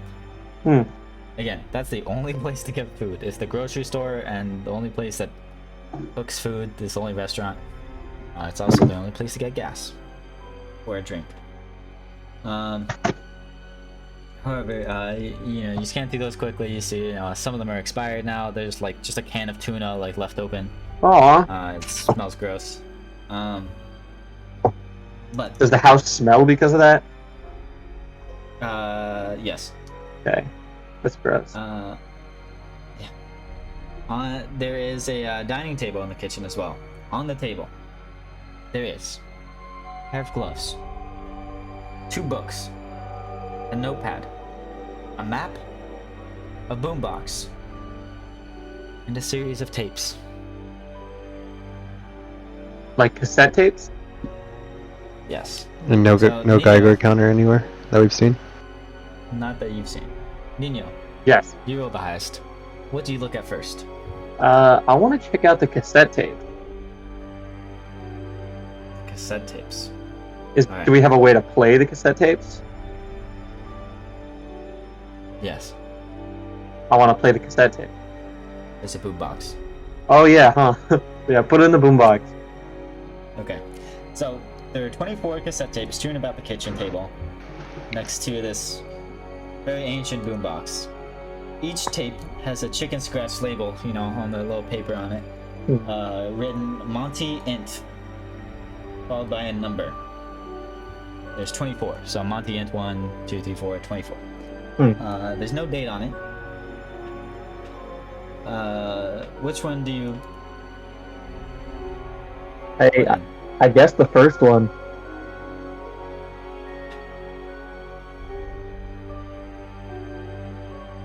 Okay, you put one in. I guess I'd read this. I do not have audio recorded for you, sorry. Oh. Well, Mr. Podcast over here. Sorry. You put it in here for a bit. And it says, this is Clifford Porter interviewing Montgomery Green. So Montgomery, can you tell me about what it was like working for Mr. Hunt? Oh, we're talking about Hunt again. Yeah, Monty, if that's okay. Sure, why the hell not? He said people would talk about him someday. Did he? Well, why? Sure he did. Said he was gonna change the face of the earth with what he was working down there at the plants. And there's a little bit of mumbling, hard to, unintelligible. You know what? I believed him. And the tape skips a little bit, and you see or you don't see. You hear did you ever see what went down on at the plant, below the plant? Nope, I never did. He never really went down there either. He just stayed in his office. The bathysphere, we called it. It was all decked out, all weird. I heard it cost about 100 grand put it together. It was hermetically sealed with those big old rubber lipped cast iron doors. It's like a damn battleship. Yeah? Yeah. It was all lit by the those clear light jobs, you know, the ones that cooked in there, 110, sometimes 120 degrees. He liked it. Hell, he loved it. He just sat there at this weird old desk and drew his plans, and he cooked. No one but me and him could stand it. You know, I was in the South Pacific for some time. I will tell you about that. I spent some time down there in the South Pacific, yo. You understand? Even I found it uncomfortable after a while. So what was it he was working on? I don't really know, except he said it would change the world. The man worked freehand, just from memory. Just drawing out things that looked like blueprints from scratch. I mean, with a damn chalk pencil and some paper, that's it. He just sat there and rattled it off like he was doing the crosswords. And what did they look like? Well, they're a little hard to explain. He wrote in some weird code. Looked like math, symbols of some sort. Then he'd redo the whole thing back in English when it was time to build. And the tape continues, they keep talking about some other things. Do you try another tape? Let's try the last what we tape. heard a little. What's that, Keith? I feel like we should discuss what we heard a little before we keep going. Okay. Seems, I don't know about you all, but he said something about starting in a code and then translating back to English. That seems awfully peculiar. Wouldn't you go the other way around? You start in English, what you can think in, and then you code it? Depends on the purpose of the plans. Now, when they says a code, it depends on what type of code we're talking about here. Are we talking about the type of code that's communicating something in a more efficient way? Or are we talking about the type of code to make his plans secret and clandestine from everyone else? You know what I mean? Well, if he starts in code and ends in English, translating the whole thing, I don't think he's keeping it secret. Maybe he's keeping it secret until the moment he makes it. But no, I agree. It's just a peculiar character trait of him, doing it that way. I'm more interested in the underground area he was working in. Yeah, his whole working thing going on. The, what do they call it again? His office. Big light jobbies is what he called it, but it's those big like red lights that they use like to incubate for like they have for animals, Yeah. or plants and stuff. Yeah. Sorry. That's what he had. What Heat was it? lamp. Heating lamps. What was the name one more time? I'm reading it as Klieg, Klieg. Light jobbies. No. I thought his office had a name. Like there's a specific name Oh. for The it. fishbowl or The something? bathysphere. Bathysphere, yeah, Bathysphere, thank yeah. you. That's what I was That's the asking. nickname. That's the nickname. Yeah, so he had an office called the Bathysphere, and it was basically baking in the the reptile lights they use, right? Yeah. Okay. Yeah. This guy, some kind of lizard person. I wonder So if if- there's still so- access to those rooms. So it was baking in those lights on top of just like being out like in the desert heat normally, right? Well, desert gets It was cold in at an night. office, but yes. Okay, so it actually had like a roof, like it was sheltered completely. I was under the impression that it was underground, here. right? The context here that your characters would know is there. He mentioned Hunt. Right. He's talking about Hunt Electrodynamics, the owner of the plant. Yep. Yeah, so this was at the factory, at the plant. Okay, so There's an office at the plant. okay, so the bathysphere was his office inside the plant. Yes, Got it. Okay, you would be able to put that together. got it.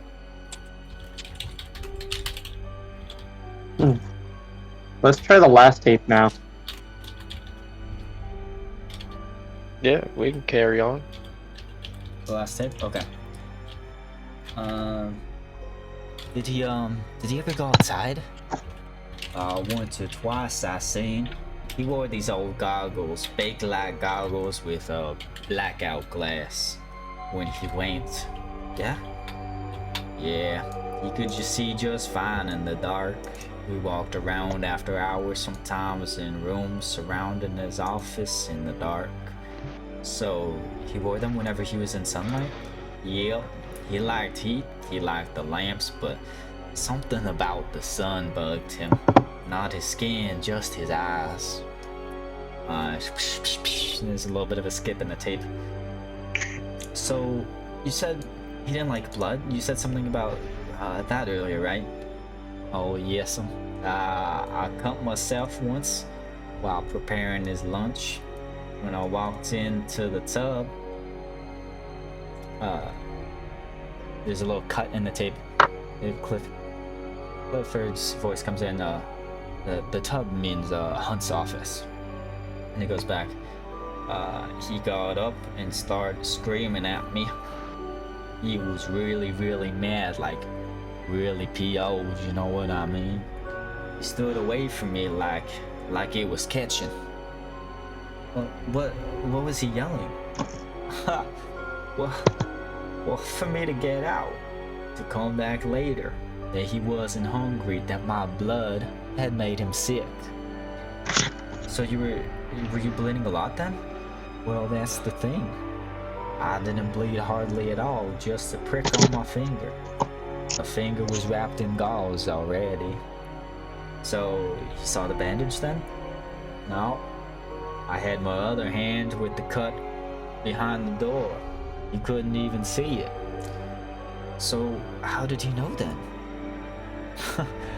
Well, I think he smelt it. And the tape ends.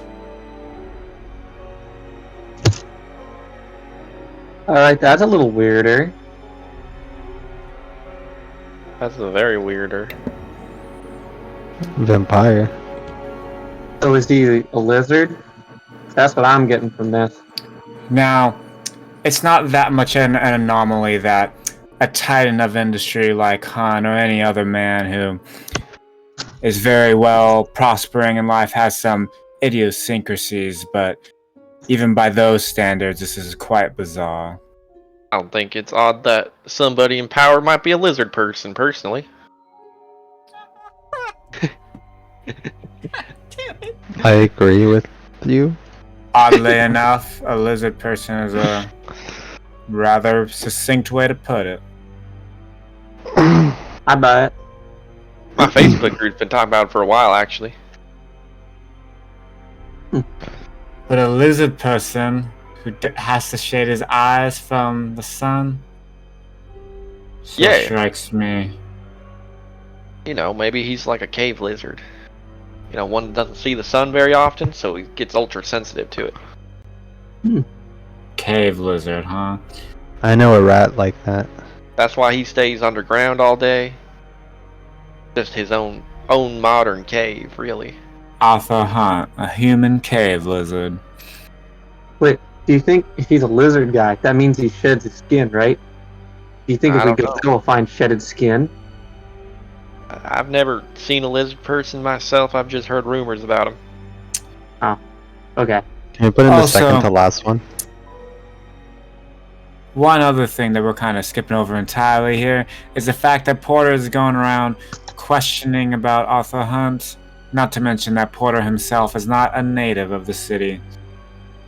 I wonder what exactly the man was up to.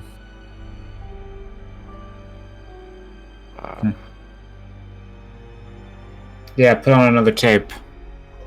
I put in the second to last one. Okay. Put in the tape. And you hear the winding up of the tape. So, you don't think English was his main language? Well, I don't know. He looked white. He looked like he was from Europe or something. He seemed normal, but once or twice I heard him talk in this strange language. Can you describe it? Well, it sounded like one of them South Seas lingo, like something from New Guinea or something. I heard some of it in the core, you understand? Did he know you overheard him once? Did he ever say anything to you about it? Yeah, he said to forget it. He said he could speak 12 languages. He could write it in them too. He said he had a gift for it. I gotta go soon. I have to go pick up Elliot. Yeah, I'll finish up this tape. Skipping. So his personal habits, they were strange, you said? Well, if he had any personal habits, he never slept. I only caught him dozing once. The guy ate only vegetables, only specially prepared stuff. It was flown in every morning by courier from Los Angeles. He'd only eat it if I washed it by hand. He knew when I didn't do this. I don't know how he knew. So he was odd? Odd ain't the word. He was a good boss. Then again, I was used to it. Back in the Corps. Yeah, I'll tell you why. I was in the military. Yeah, stationed in the South Seas back in the day. Anything seems good after them days.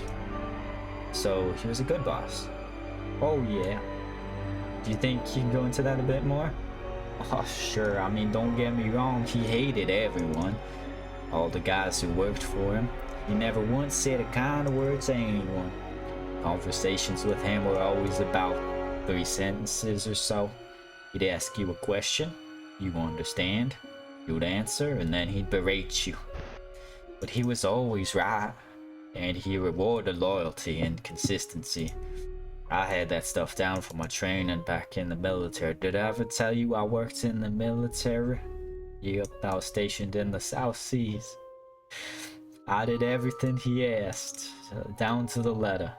By that time, it was second nature. So you think he liked you then? More than the others? Nah, I mean, he tolerated me. Do you understand? The tape ends.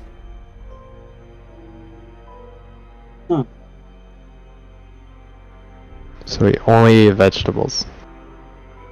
There's so much in. How many tapes are there? Those are the only 3. Oh. There's 24, but those are the only ones that have transcripts Oh. for me to read to you. Okay, cool. Because I was gonna say we Like, could just listen to keep 18. going. Yeah.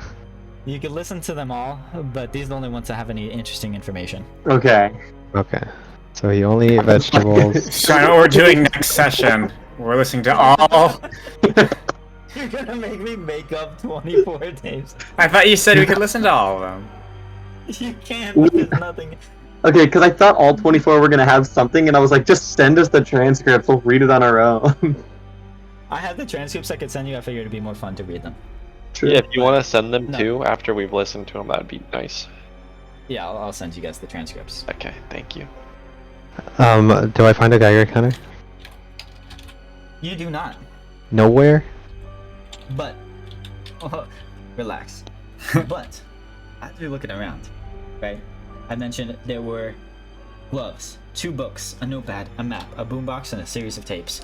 You've gone through the tapes and the boombox. Let's just say one of you or all of you listen to all of them, but those are the only 3 interesting things to note down. There are some books laying on the kitchen table next to the tapes. As you're listening, maybe, Delaney, I don't know if you point them out or probably someone else raises it and hands it to you, shows it to you, because they know it'll be of interest to you. There's 2 books, 2 pretty beaten up, worn down books. One is called Radioactivity and Geology, an account of the influence of radioactive energy on terrestrial history and... Oh, that's it. And the other one is titled Radioactivity and its Measurement. They seem somewhat technical. As you look through them real quick, they're not really about, the foundations of it. They're specifically about the detection and identification of radiation sources.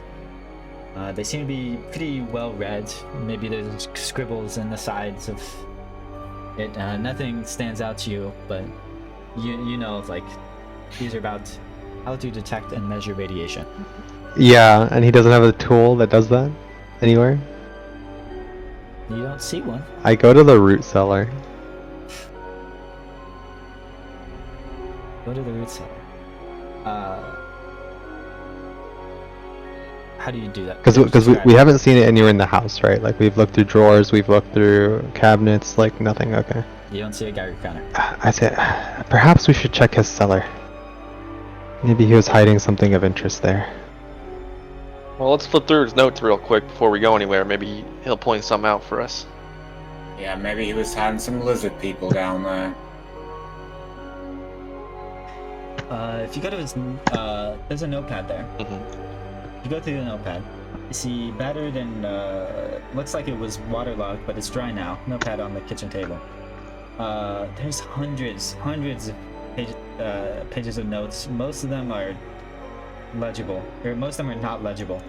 There's very poor penmanship, and it looks obvious that he felt no need to label any of these pages. Oh boy. Didn't number them, didn't label anything. There's no headers that he wrote anywhere. It's just random notes scribbled throughout this notepad. He seemed to be writing about something he knew very well and expected no one else to need to understand. Most of them appear to be measurements of distance. There's 6 foot 3 inches, he wrote.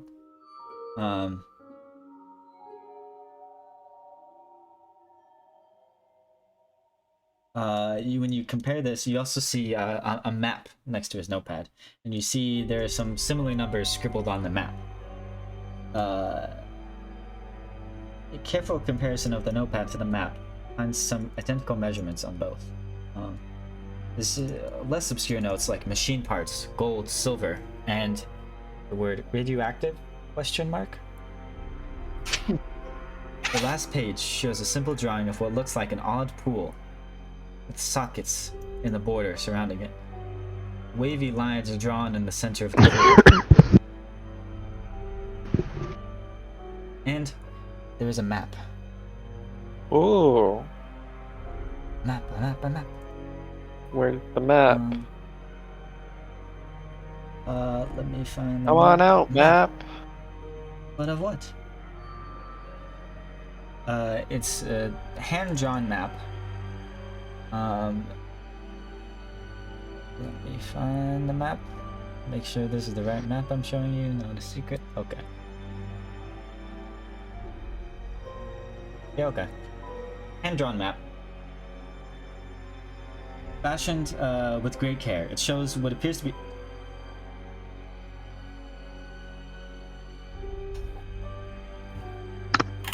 You're right.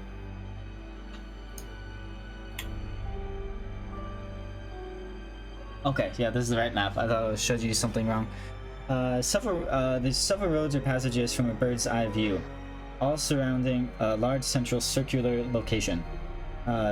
Careful measurements of distances and angles. It is not labeled. Well, this is labeled. That's fine.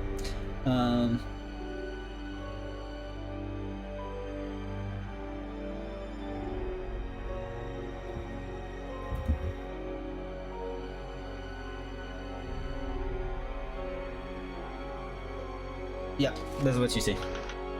I have more notes, but I guess I can't tell you what it says. You see this map. Some of the measurements match what's in his notepad.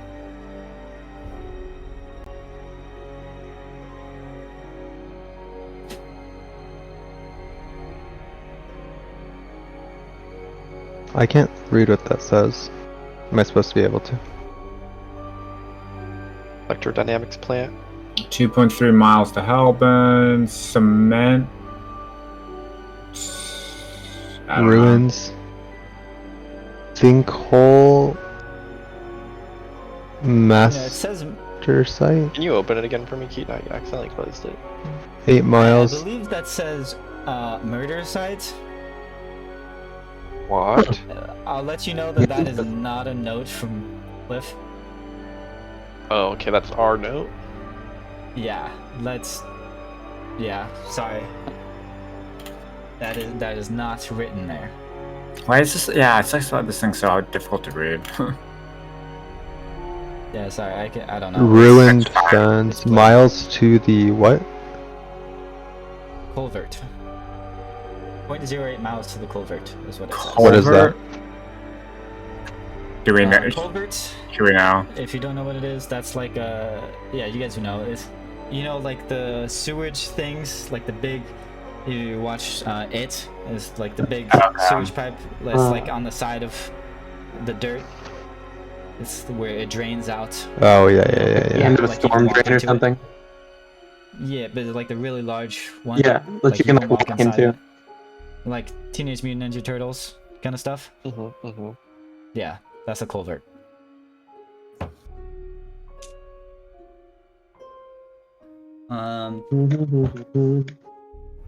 So.